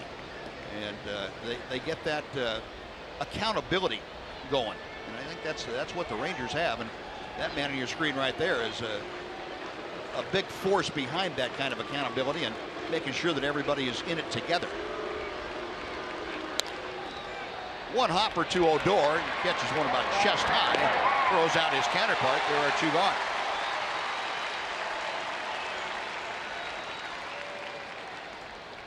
No, base is empty for Josh Reddick. Darvish, since the Chris Davis home run in the 1st inning, has only given up the Chris Davis double in the 4th. Other than that, everybody's made an out. No walks in the ball game.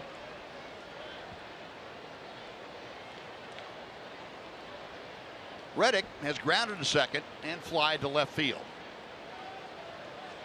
The A's haven't had a single in the game. They've had a double, a triple, and a home run. So they're a single shy of the cycle.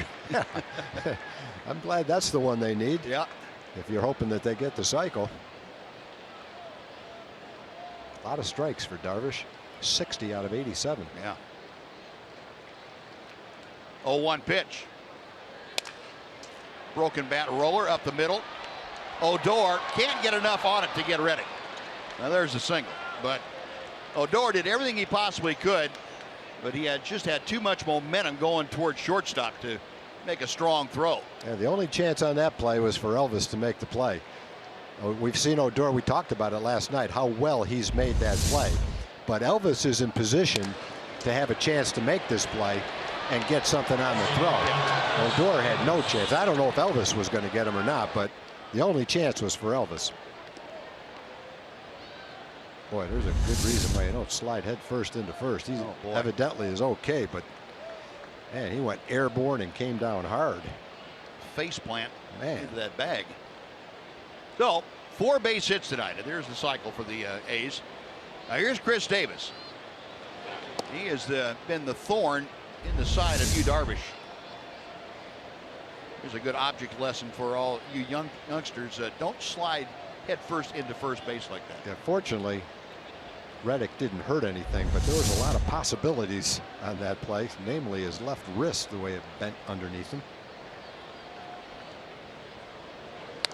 You know, and as they've said for ages, you can't get to first base faster by diving than you can by going to the bag normally and touching the front of the bag. I think most people believe that. Guys that dive feel like they're going to get there quicker if they dive, but I think most people that study that have said the key is to not break stride and touch the front of the bag, and if you do that, you'll get there quicker than if you dive. And I think the only time that you have a legitimate shot to slide at first base and make it worthwhile is when you're trying to avoid a tag. Yeah. You know, if the first baseman comes off the bag to field a high throw or something like that, then you can slide, but a normal slide. Yeah, you're not concerned about getting there quicker. You're just concerned getting there without being tagged. So Reddick at first with 2 outs. Excuse me, 1 ball and 1 strike to Chris Davis. Davis with that towering home run to left and a booming double to right center.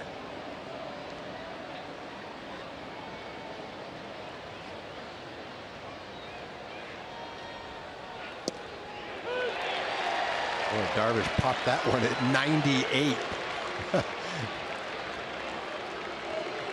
think he remembers what the home run was hit on, a hanging slider. I knew he might have a little left at 91 pitches. I didn't know he had one left at 98 right there, though. First one of the game. Pretty good breakdown there. A couple of 18s and a 19. Nothing over 19. There goes Reddick. The pitch is outside. The throw is late. Off of Reddick and into shallow left field. Elvis throws, but not in time to get Reddick at third. So it'll be a stolen base and an error on the throw by Bobby Wilson to allow Reddick to get to third. Yeah, and the Rangers were a little bit lucky that Elvis's throw didn't hit the runner and carry him away. Adrian was kind of slapping at that ball just to keep it in front of him and make sure it didn't get by him.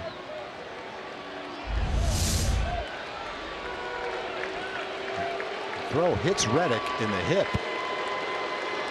Elvis unable to get a lot on his throw. That ball hit Reddick in the arm.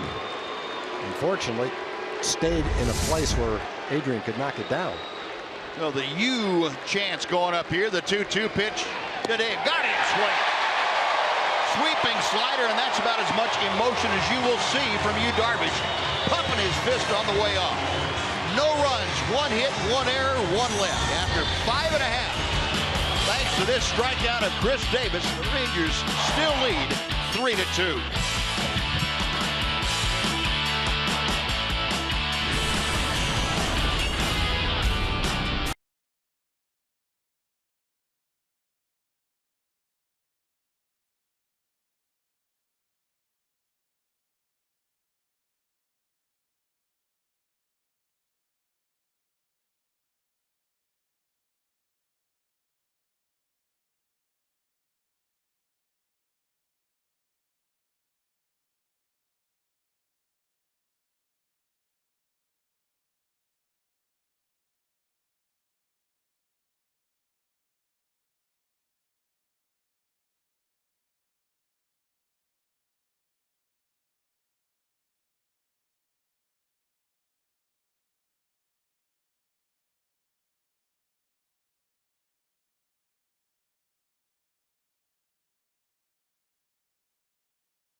Sonic Slam Inning, brought to you by Sonic.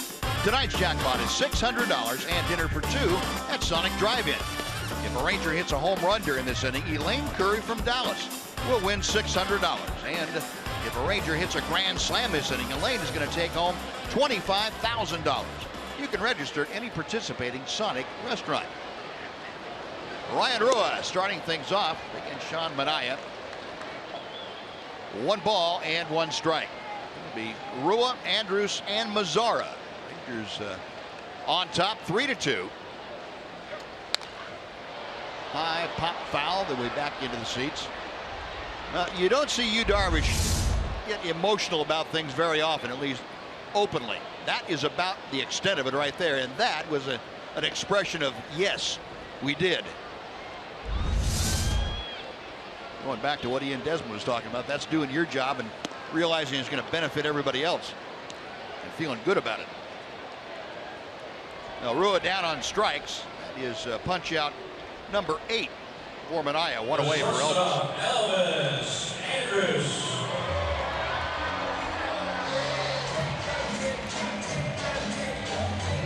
Andrus a single and 2 trips. Elvis a single back in the 2nd inning, grounded into a double play in the 4th.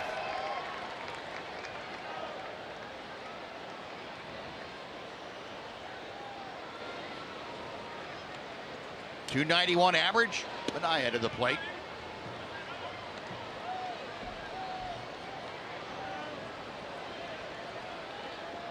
That time call, the ball got loose from the bullpens, it looks like. Or maybe it just fell from the sky out there.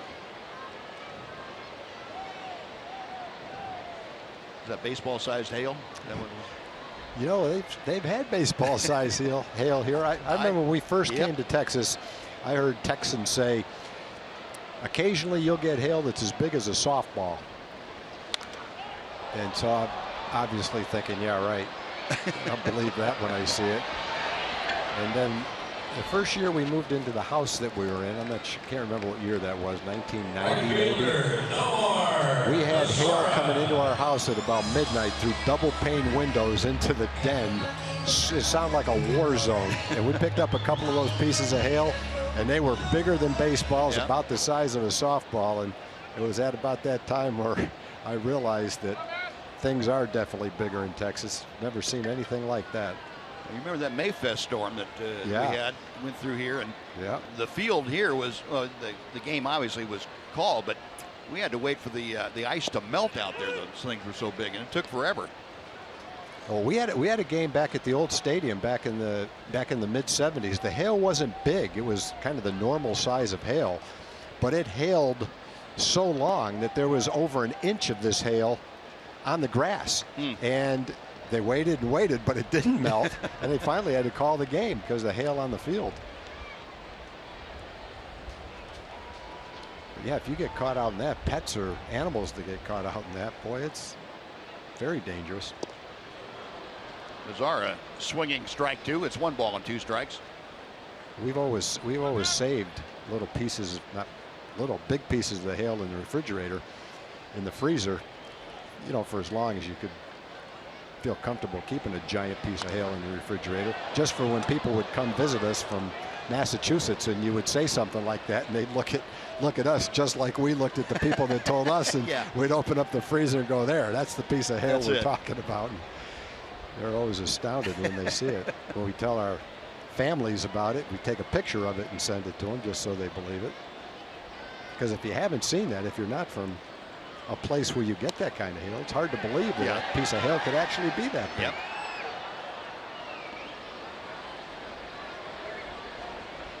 Now Mazara having a pretty good tussle with Sean Manaea. 2 outs, bases empty here in the bottom of the 6th.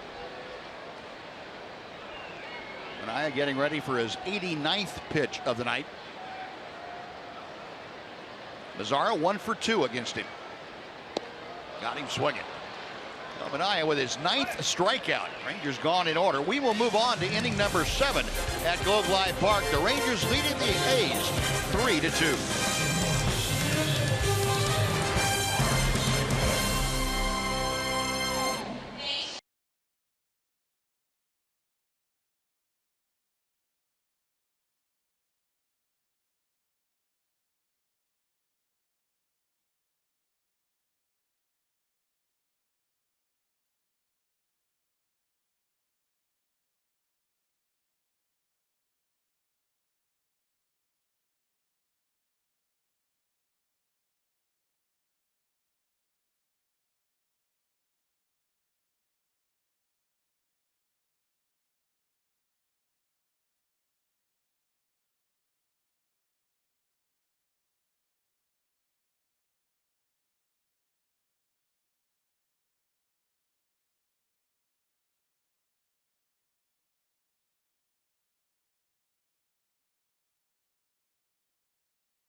Summary tonight for you. Started off badly for the Rangers. Chris Davis, towering home run off Yu Darvish in the first. That made it 2-0 Oakland, but back came the Rangers. In the third inning, Adrian Beltre drives home Ian Desmond. 2-1 the score at that point. And then Ian Desmond again, this time going to the opposite field. A 2-run home run to turn the score around. Rangers lead it 3-2, and that's where we stand as we go to the 7th inning. And Keone Kela has come out of the Ranger bullpen to take over. So Yu Darvish, 6 innings of work, gives way to Keone Kela. This is his 13th appearance. And Kela fires strike 1 to Stephen Vogt. Darvish tonight, 4 hits, 2 runs, both of them in the first inning. No walks and 6 strikeouts. Vogt struck out both times that he faced Darvish, and he is down on the count to Keone Kela. No balls and 2 strikes. Vogt's been catching an off-speed pitch all night from Anaya, but hadn't had to hit one like that.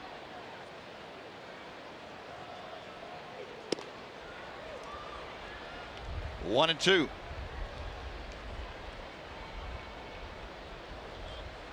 Vogt struck out in the first to end the inning, struck out in the 4th.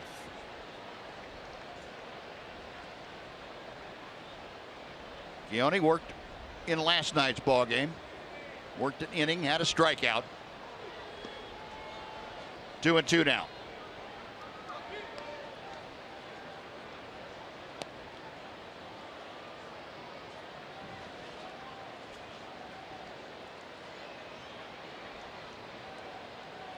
Ranger infield pulled around to the right. Although Elvis at shortstop, still on the third base side of second. Got him swinging. Good hard curveball. Vogt's got the hat trick. 1 gone. Folks, the first 15,000 fans out here at Globe Life Park this Sunday see the final game of the Royals Rangers series and be treated to a green dot bobblehead. That's courtesy of Nitto Tires. It's the second in the series of 3 dot bobbleheads this season. You can get your tickets today at TexasRangers.com and be sure to collect all 3 dot bobbleheads.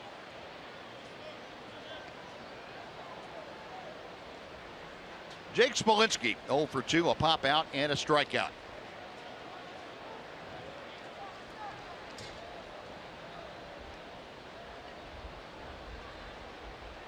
Kela back to the plate.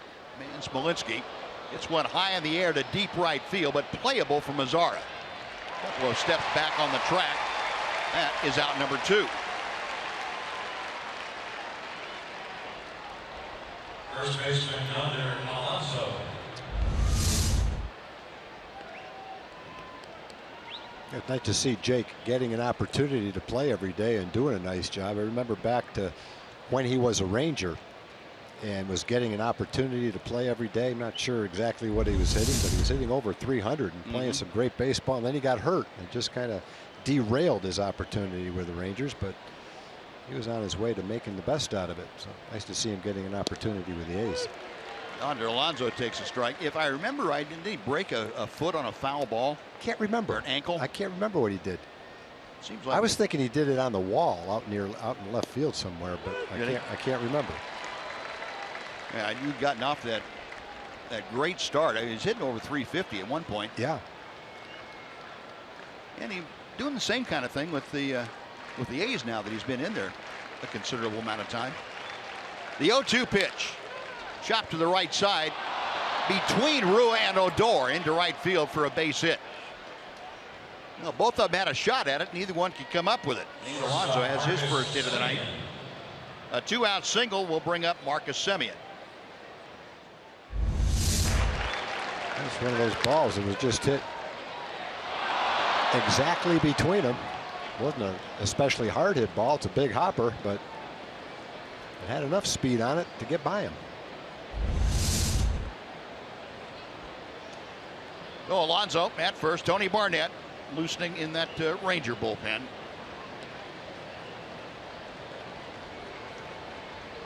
Marcus Semien, a fly ball to right and a ground ball to third as he takes ball 1.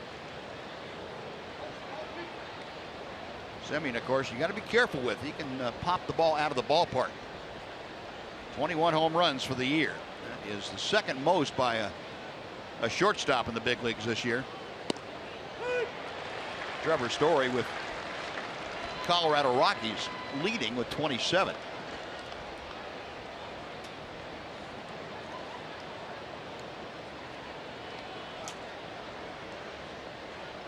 Gela, a check of first, the 1-1 pitch. 95 right down at the knees will work most of the time. That'll get the job done. Crowd getting a little more energized. Ian Desmond did that to him, so did Yu Darvish. There goes Alonso, and the pitch is grounded to short. On to Rua. Elvis throws out Marcus Semien, his counterpart. No runs a hit, one left. We'll take the 7th inning stretch at Globe Life Park with the Rangers leading the A's 3-2.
Our 2016 Rangers Hall of Fame inductee Michael Young at this year's Hall of Fame luncheon. And the event is on Friday at the Arlington Convention Center, and proceeds benefit the Texas Ranger Foundation.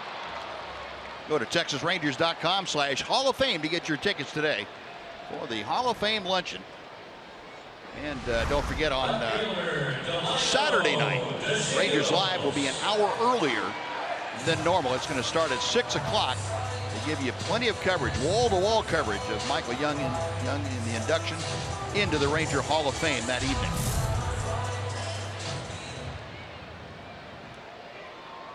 Well, Bobby Wilson, a hard first out here in the 7th inning. That brings up Delino DeShields, who shows bunt and takes ball 1.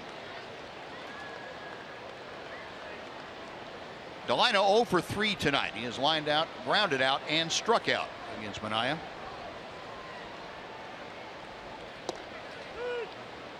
One and one.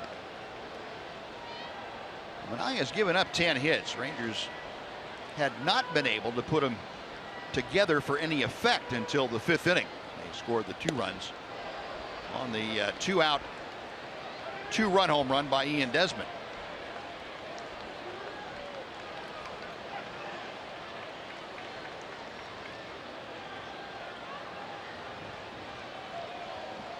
One-two pitch. Reddick circling under this high fly ball. 2 gone. And Jurickson Profar coming up, but first we're going to send it back to John Radigan for a Chevy game break.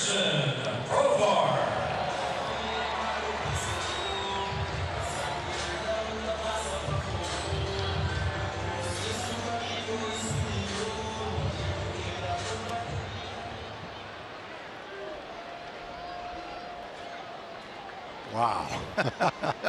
All right, John, thank you. Now that's something you can hang on your wall.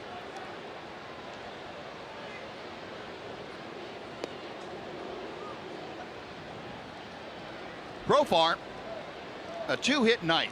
Jurickson, who had been battling a downturn offensively, coming up big here this evening, and he's going to have his 3rd hit as he shoots one right by Manaea into center field. Well, that's exactly what Profar did in the 5th inning with 2 outs. And Ian Desmond, the next hitter, followed with a home run into the Ranger bullpen. And the Rangers in the 3rd inning had a 2-out rally to score their other run.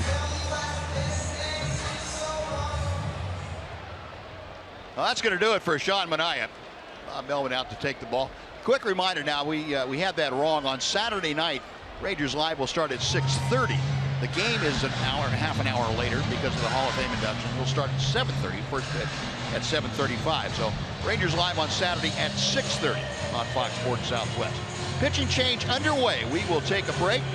Tell you about Ryan Dull, the new A's pitcher, when we come back right after this.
In the 7th inning, Ryan Dull, the hot hand in the latter stages of the bullpen for the A's, on now his 47th appearance of the year. He is 4-2 with a 2.09 ERA, and the league hitting just a paltry 152. He'll face Ian Desmond with Profar at first and 2 outs.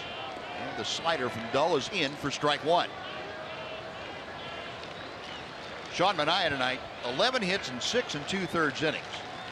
3 runs on his card. Profar is his responsibility at first. A new career high for Manaea with 9 strikeouts and no walks.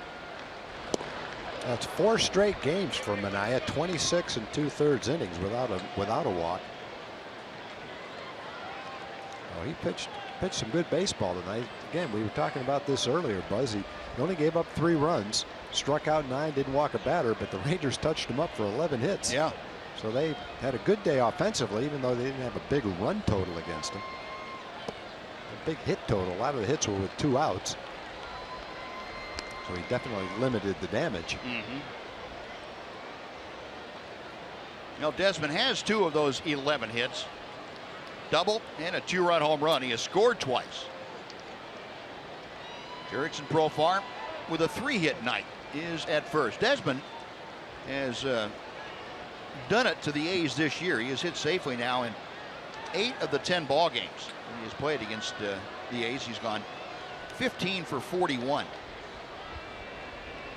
And 4 home runs and 7 RBI. And he has gone on strikes here as Dull gets the punch out. The Rangers can't do anything in the 7th. No runs a hit, 1 man left. We're going to the 8th inning. Rangers 3, A's 2 on Fox Sports Southwest.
Time for the Progressive Fan of the Game. Of course, we got to give it to, well, it's not going to be TAC. We're going to give it to TAC.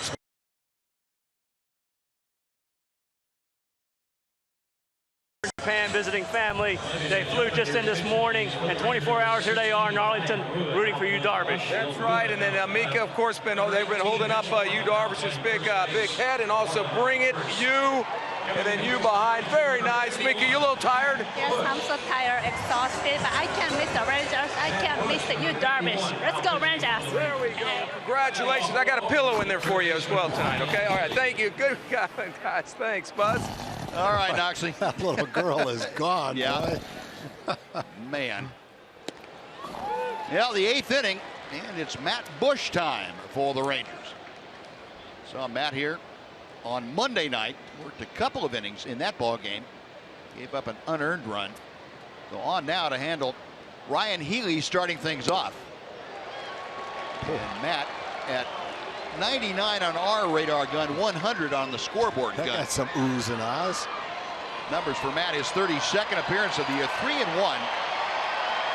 Got 12 holds, and he is working on one here tonight. A 2.01 ERA and league hitting 2.07 against him.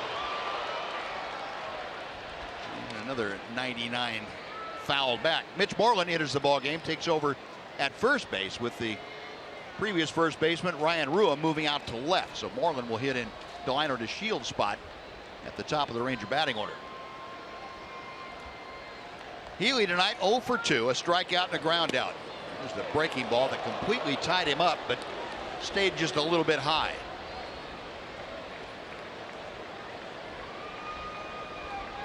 Healy, as you can see, a 244 average. Bush with a 1-2 pitch. Up the middle into center field, a base hit. Well, Healy had seen a couple of those 99-mile-an-hour pitches and was able to time one. A leadoff single to center, and we'll bring up Coco Crisp.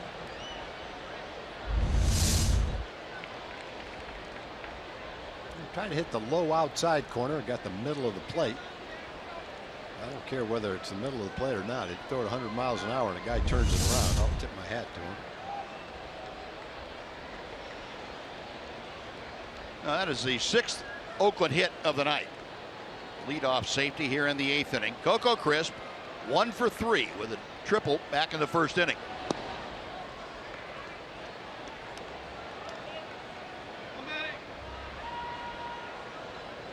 Crisp checking with third base coach and former Ranger manager Ron Washington to see what Ron's got up his sleeve. Bob Melvin flashing Wash the signs. That is low. 2 balls and no strikes.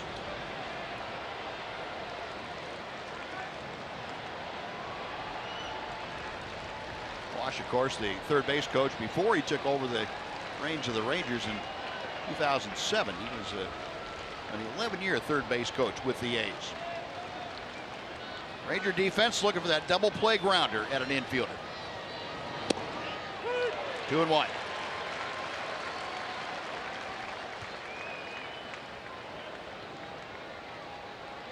Matt Bush, the 30-year-old rookie out of San Diego.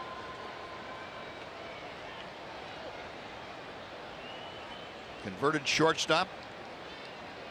First overall pick in 2004. 2-2.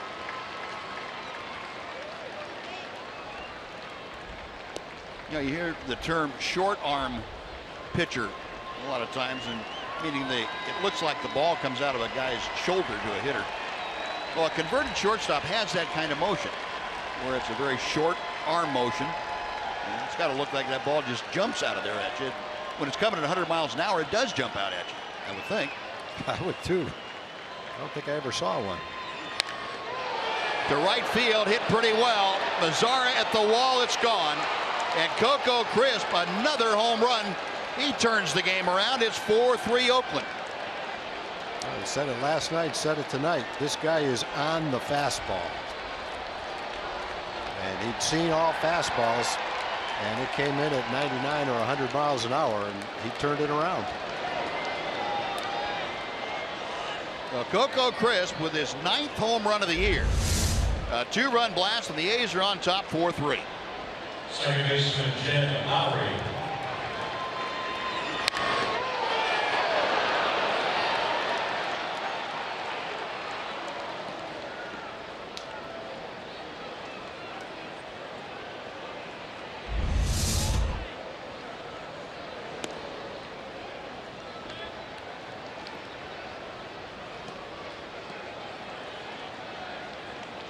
Crisp with the big blast. Now Jed Lowry. 1 ball and 1 strike. That is the second blown save for Matt Bush this year. His first one back in Boston in June 24th. Beltre in foul territory makes the catch. That is out number 1. Well, Lowry pops out. Now Josh Reddick.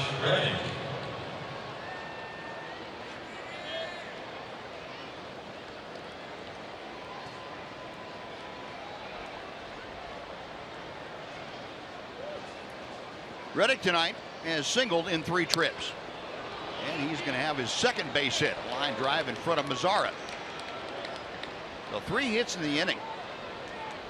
And they've all been struck pretty well.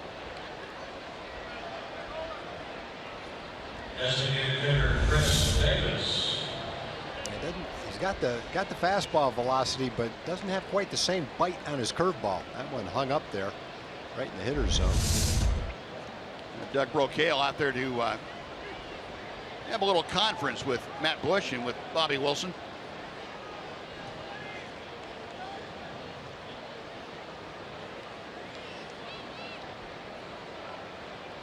Got Chris Davis at the plate now.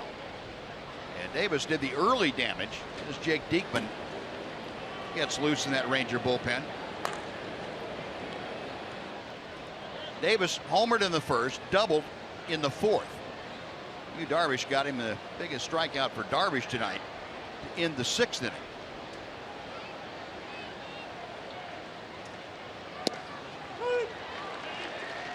Oh, 0-1. Good low fastball.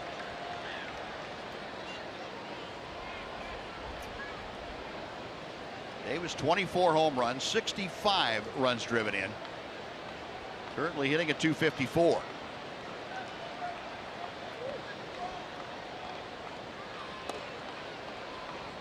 That hard cutter or slider, whichever you'd like to call it. 1 ball and 1 strike.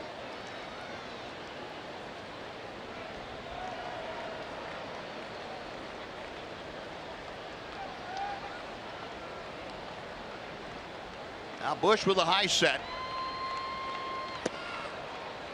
2-1.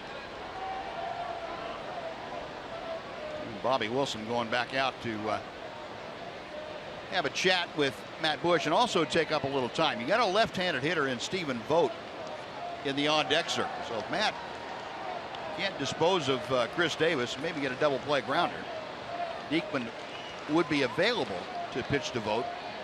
That's the way Jeff Bannister wanted to go.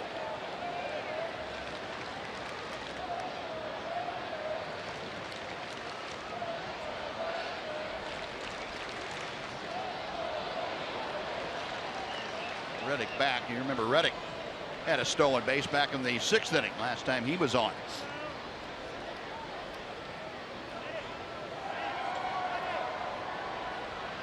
He's 4 runs on 8 hits tonight. Rangers 3 runs on 11 hits.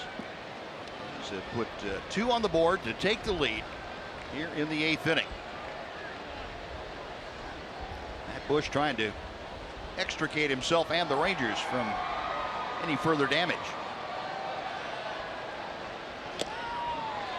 2-2.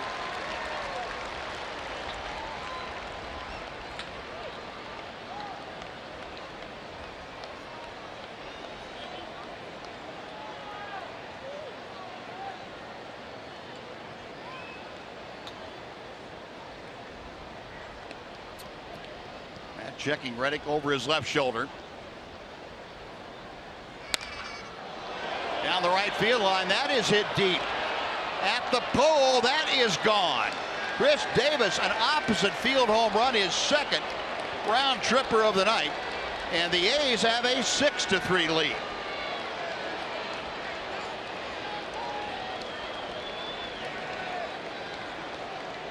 This is a pretty good example, Buzz, of what you hear baseball people say, that a big league hitters can turn around a 98-mile-an-hour fastball depending on the location and the other pitches to support it.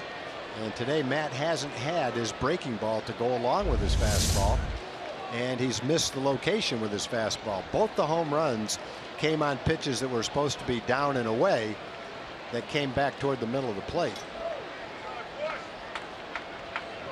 No, that's going to do it for Matt Bush. A tough outing for the rookie right-hander. He will give way. Jake Diekman making his way in from the bullpen. We'll take a timeout. We're back to Globe Life Park right after this.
The Ranger bullpen to take over, and boy, things kind of caved in on Matt Bush and the Rangers. 4 runs in a third of an inning, and Diekman in for his 43rd appearance of the year. We saw Jake here on Friday night, on Monday night, I should say. Matter of fact, he was the one that got the win in that Ranger comeback. Well, maybe a little karma surrounding Jake Diekman being in a ball game. The Rangers trailing. Stephen Vogt has struck out 3 times tonight. And he is down in the count. No balls and 2 strikes to Diekman. Jake on Monday worked an inning, gave up a base hit and a strikeout.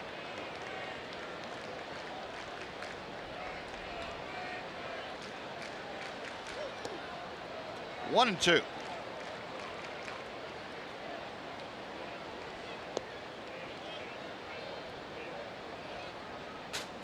.6'4" left-hander Jake Diekman, a Nebraska native. Coco Crisp with a 2-run home run off of Matt Bush to give the A's the lead at 4-3, and that was followed 2 hitters later by Chris Davis and a 2-run home run going the opposite way, make it a 6-3 Oakland advantage.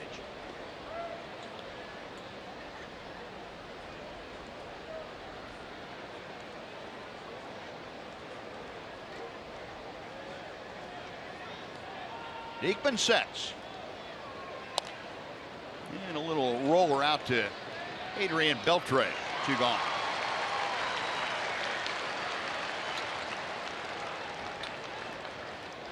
Center fielder Next to be Jake Smolinski.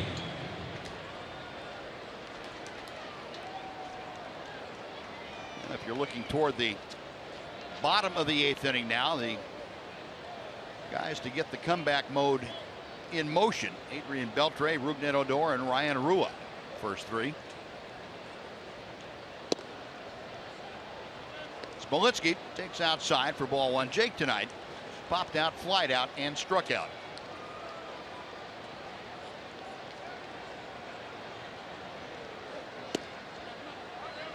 Two balls, no strikes.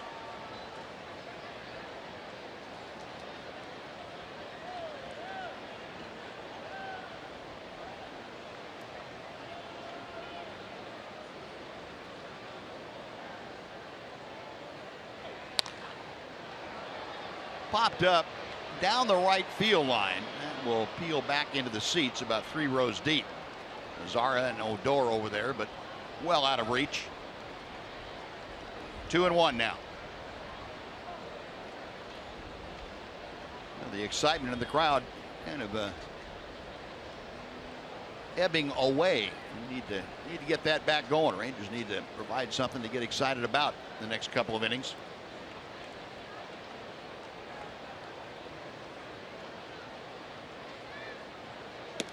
Three and one.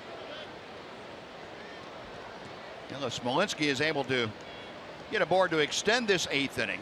Yonder Alonso, the first baseman, is in that on-deck circle. To left field, Rua coming on, makes the catch about belt high, and that will do it. But damage done. A's get 4 runs on 4 hits. We'll go to the bottom of the 8th. It's now the A's 6, the Rangers 3.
Trailing the A's in the finale of this 3-game series by a score of 6-3 here at Globe Life Park in Arlington. As I mentioned, this the finale of the 3-gamer between these two. After tonight, the Kansas City Royals come to town for a 4-game series to close out this 7-game homestand. Coverage starts at 6:30 here on Fox Sports Southwest. Kendrys Morales and his team leading 16 home runs come to town to face Cole Hamels, 2-0 with a 0 earned run average in his last 2 starts. Big thank you to the fine folks at AT&T High-Speed Internet for getting us ready for game 1 of 4 between the Royals and the Rangers, guys. All right, and thank you. And next time, Adrian Beltre grounding out DeMarcus Semien. That's the first out here in the bottom of the 8th. So Ryan Dull, who came on to get the final out of the 7th inning, now has inherited the game on his shoulders. He's the pitcher of record. He has that 3-run advantage. Gets the first out. Now Rougned Odor. Odor 0 for 3 tonight. A strikeout, a ground out, and a fly out. Just inside for ball 1. Odor, the average at 277 as he faces Dull.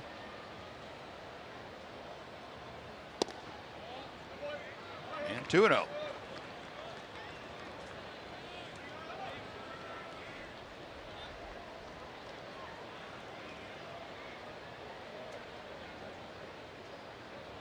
Right-hander back to the plate. 2 balls and a strike.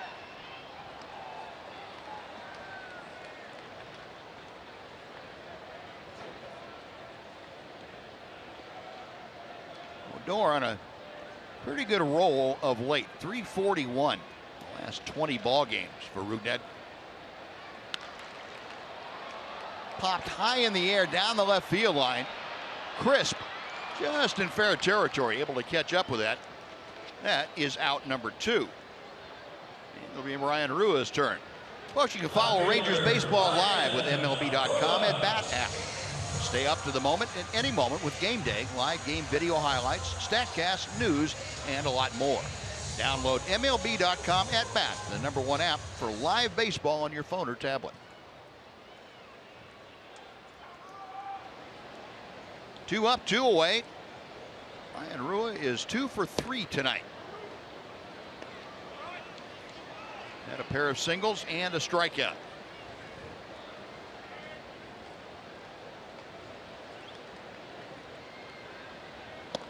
This guy can carve through an inning as well as any reliever in the league right now. Sure does. Doesn't throw all that hard, 90 to 92. Man, his slider is tough to contend with. Makes his fastball look a little bit harder than the velocity shows. You know, we talk about guys that have a good changeup having it look like the fastball coming out of his hand. Is that the same thing where the guy throws a good slider like that? Yeah. Can't really tell that, can't pick up the spin until it's too late? Yeah, it's. I think when he throws as many sliders as he does, his slider's about 82 miles an hour. The fastball is 10 miles an hour harder than that. It's just a hard pitch to catch up with, the slider. Rua, a deep drive to left. Crisp into the corner on the track and makes the catch before he bangs into the wall out there, 354 feet from home plate. Rangers out in order. We are going to the 9th inning at Globe Life Park in Arlington. A's leading 6-3.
Speed Internet replay tonight. Yu Darvish. Darvish, his best game so far this year. He had 6 strikeouts, no walks in 6 innings of work. 4 hits, 2 runs, and he got a big strikeout of Chris Davis to end his outing tonight in the 6th inning with the tying run aboard. So Yu Darvish won't have a decision here tonight, but that replay shows you that he had an awfully good ball game going this evening for 6. Sean Tollefson has come out of the Ranger bullpen to take over. Tolly, his 37th appearance of the year. He has been having a rocky time of late. A 7.90 ERA and the league hitting .344 against him.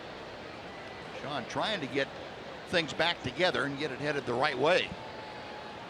He will face the bottom 3rd of the Oakland order of excuse me, Alonso, Semien, and Healy here in the 9th inning. 6 runs on 9 hits tonight. 3 of those hits home runs, a pair of 2-run home runs and a solo home run. 2 of those round trippers off the bat of Chris Davis, who has a 3-hit night. Coco Crisp, a 2-hit night with a triple and a 2-run home run. 2-man wrecking crew, basically.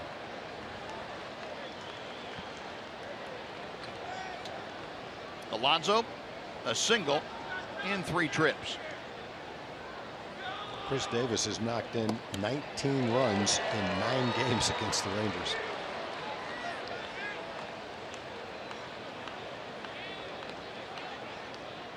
And Alonso gone on strikes. Must have come around with a bat and hit the helmet. Bobby Wilson. Yep. Bonk right off the top. Boy, in the old days, catchers didn't wear a helmet. They just wore a hat. It must not have happened very often. You get hit like that with a bat without a helmet on, you're going to be out of the game. I'm trying to remember, I think catchers caught a little further back away from home plate. Maybe they did. Back then. I Yeah. remember guys that had that kind of violent backswing. They reminded each other, watch out for the backswing. Yeah, you want to throw me that good pitch, it's going to strike me out and make me chase it. I might come all the way around and hit you in the head with my bat, so you better be careful. Semien takes a strike. It's 1-1. Semien 0 for 3 tonight. A couple of ground outs and a fly ball to right.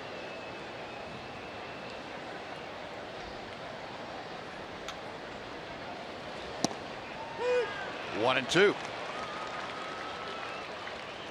Tolly doing some painting on that outside corner.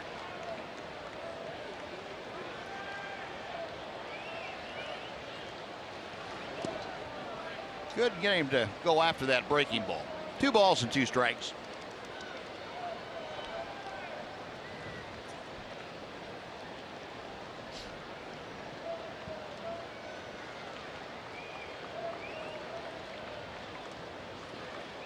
Got him swinging.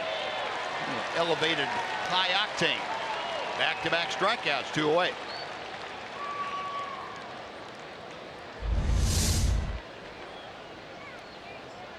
Third baseman Ryan Healy.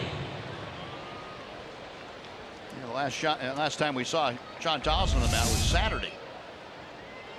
Worked the third of an inning against the Royals and gave up 3 runs on 3 hits in that ball game.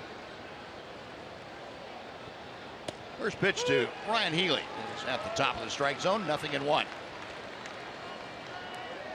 Healy tonight a single and a run scored in 3 trips to the plate.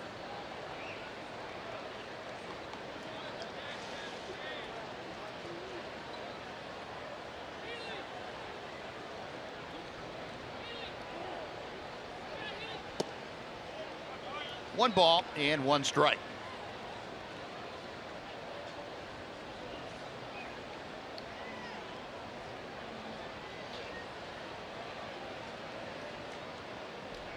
Now Tolley ready again.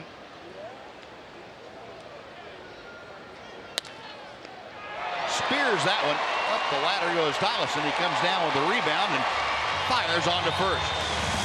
Nice tidy 1-2-3 inning with a couple of strikeouts. Rangers have some work to do. Elvis Andrus will lead it off in the bottom of the 9th. Rangers trailing by 3.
the bottom of the ninth to keep this one going as we get ready for another edition of Rangers Live up here in the Captain Morgan Club. A very different edition than we expected to be doing just an inning or an inning and a half ago. But we'll hear from Jeff Bannister, get his thoughts about however this game ends. We'll also talk about Yu Darvish. Pudge will weigh in on how you looked tonight, which was actually pretty good. That plus the Rangers made a trade. They got some pitching. We inform and analyze on that when we join you right after the game. It's Rangers Live immediately following this one, guys.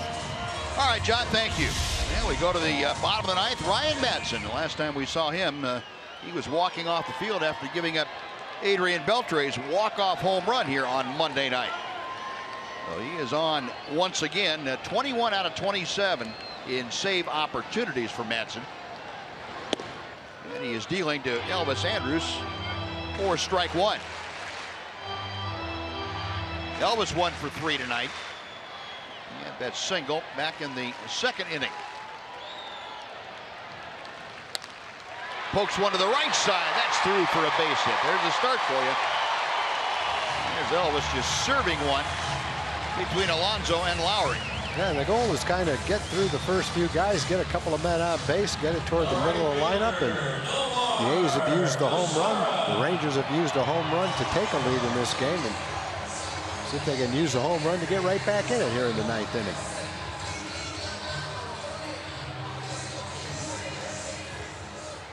Oh, here's Nomar Mazara now. Mazara 1 for 3 tonight with a couple of strikeouts.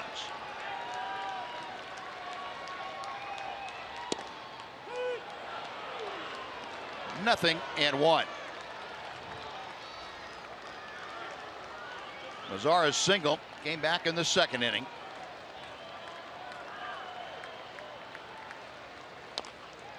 Chopper slowly hit foul down the first baseline, and Nomar now in a hole at 0-2. Facing Ryan Madson. Madson has had as many as 32 saves and did that with Philadelphia back in 2011. Battled some arm injuries. Out the entire 2012 and 2013 season. A deep fly to right, but Reddick right in front of the wall makes the catch. Well, Mazara gave it a pretty good ride, but not quite enough to get it out of here, and that's the first out. I must have got in on him just a little bit because he had a good swing. He had the right trajectory. He just must have missed the barrel of the bat. Got in on his fist just enough to keep it from carrying 360 feet. Well, Bobby Wilson, the schedule hitter, called back, and Joey Gallo has come off the bench to pinch hit. Gallo, you remember last night, had a long home run over the visitors' bullpen in left center field. The first pitch from Madson goes all the way to the backstop. So down to second. Here's Elvis Andrus.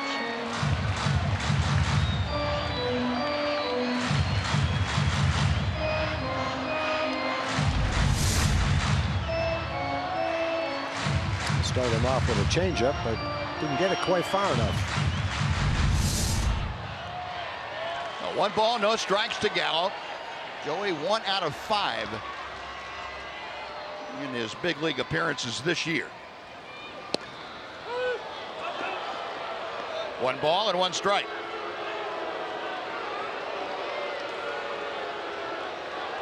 Gallo had the solo home run last night, struck out a couple of times. Trying to pick up Elvis from second base. Towering fly ball to shallow right. Second baseman Lowry out there to make the grab. That is out number 2.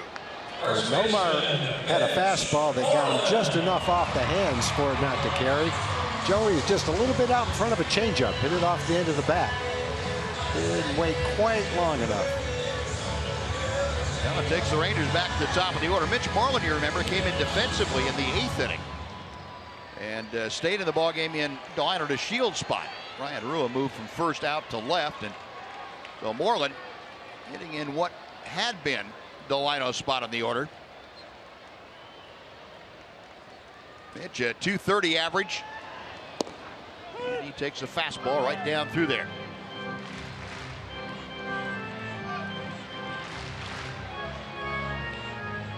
Morgan had a 2-run home run here on Monday night. And he's now down to his last and the Rangers' last strike. The Rangers have been here before and have come back. Adrian Beltre and Ian Desmond would love to get a chance to hit against Madsen in this inning.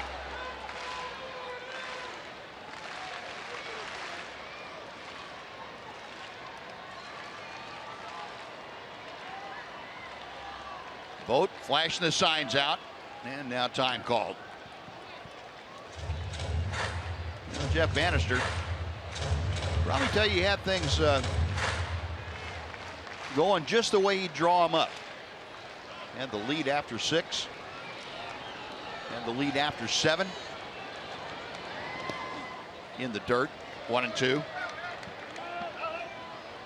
And he had the right guys in there, it just didn't get done this evening.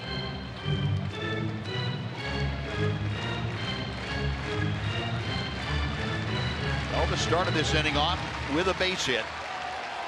That's the second on a wild pitch. 2 outs later, he is out there. Rally caps in evidence. 29,000 plus on hand here tonight. 1-2 pitch.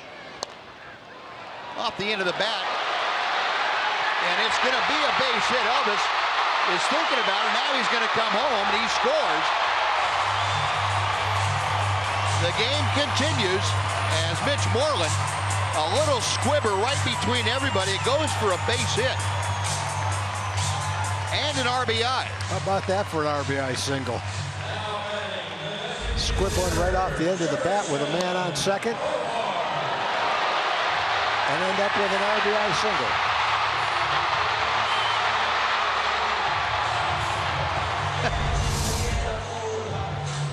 It's a 6-4 lead for the A's. Madsen gotta be saying, what in the world else can happen here? Now he's got to face Jurickson Profar. And fires strike 1. Profar tonight is 3 for 4. He's had a couple of singles and a double. Jurickson representing the tying run in this game. You got Moreland at first. Madsen to the plate. 0-2. Well, at least you've seen both the pitches. Seen the 95-mile-an-hour fastball and the 85-mile-an-hour changeup. Jurickson asking the umpire if that was a good pitch. Would it have been a strike if he didn't swing at it? Umpire said, yeah, it was a good pitch. I liked it. Got him swinging. So Madsen blowing away Profar, and that'll do it. Rangers make some 9th inning noise, but come up a couple of runs short. They get a run on 2 hits and leave 1. And the A's win 2 out of 3 as the final tonight, 6-4 Oakland. We'll be back with more from Globe Life Park right after this on Fox Sports Southwest.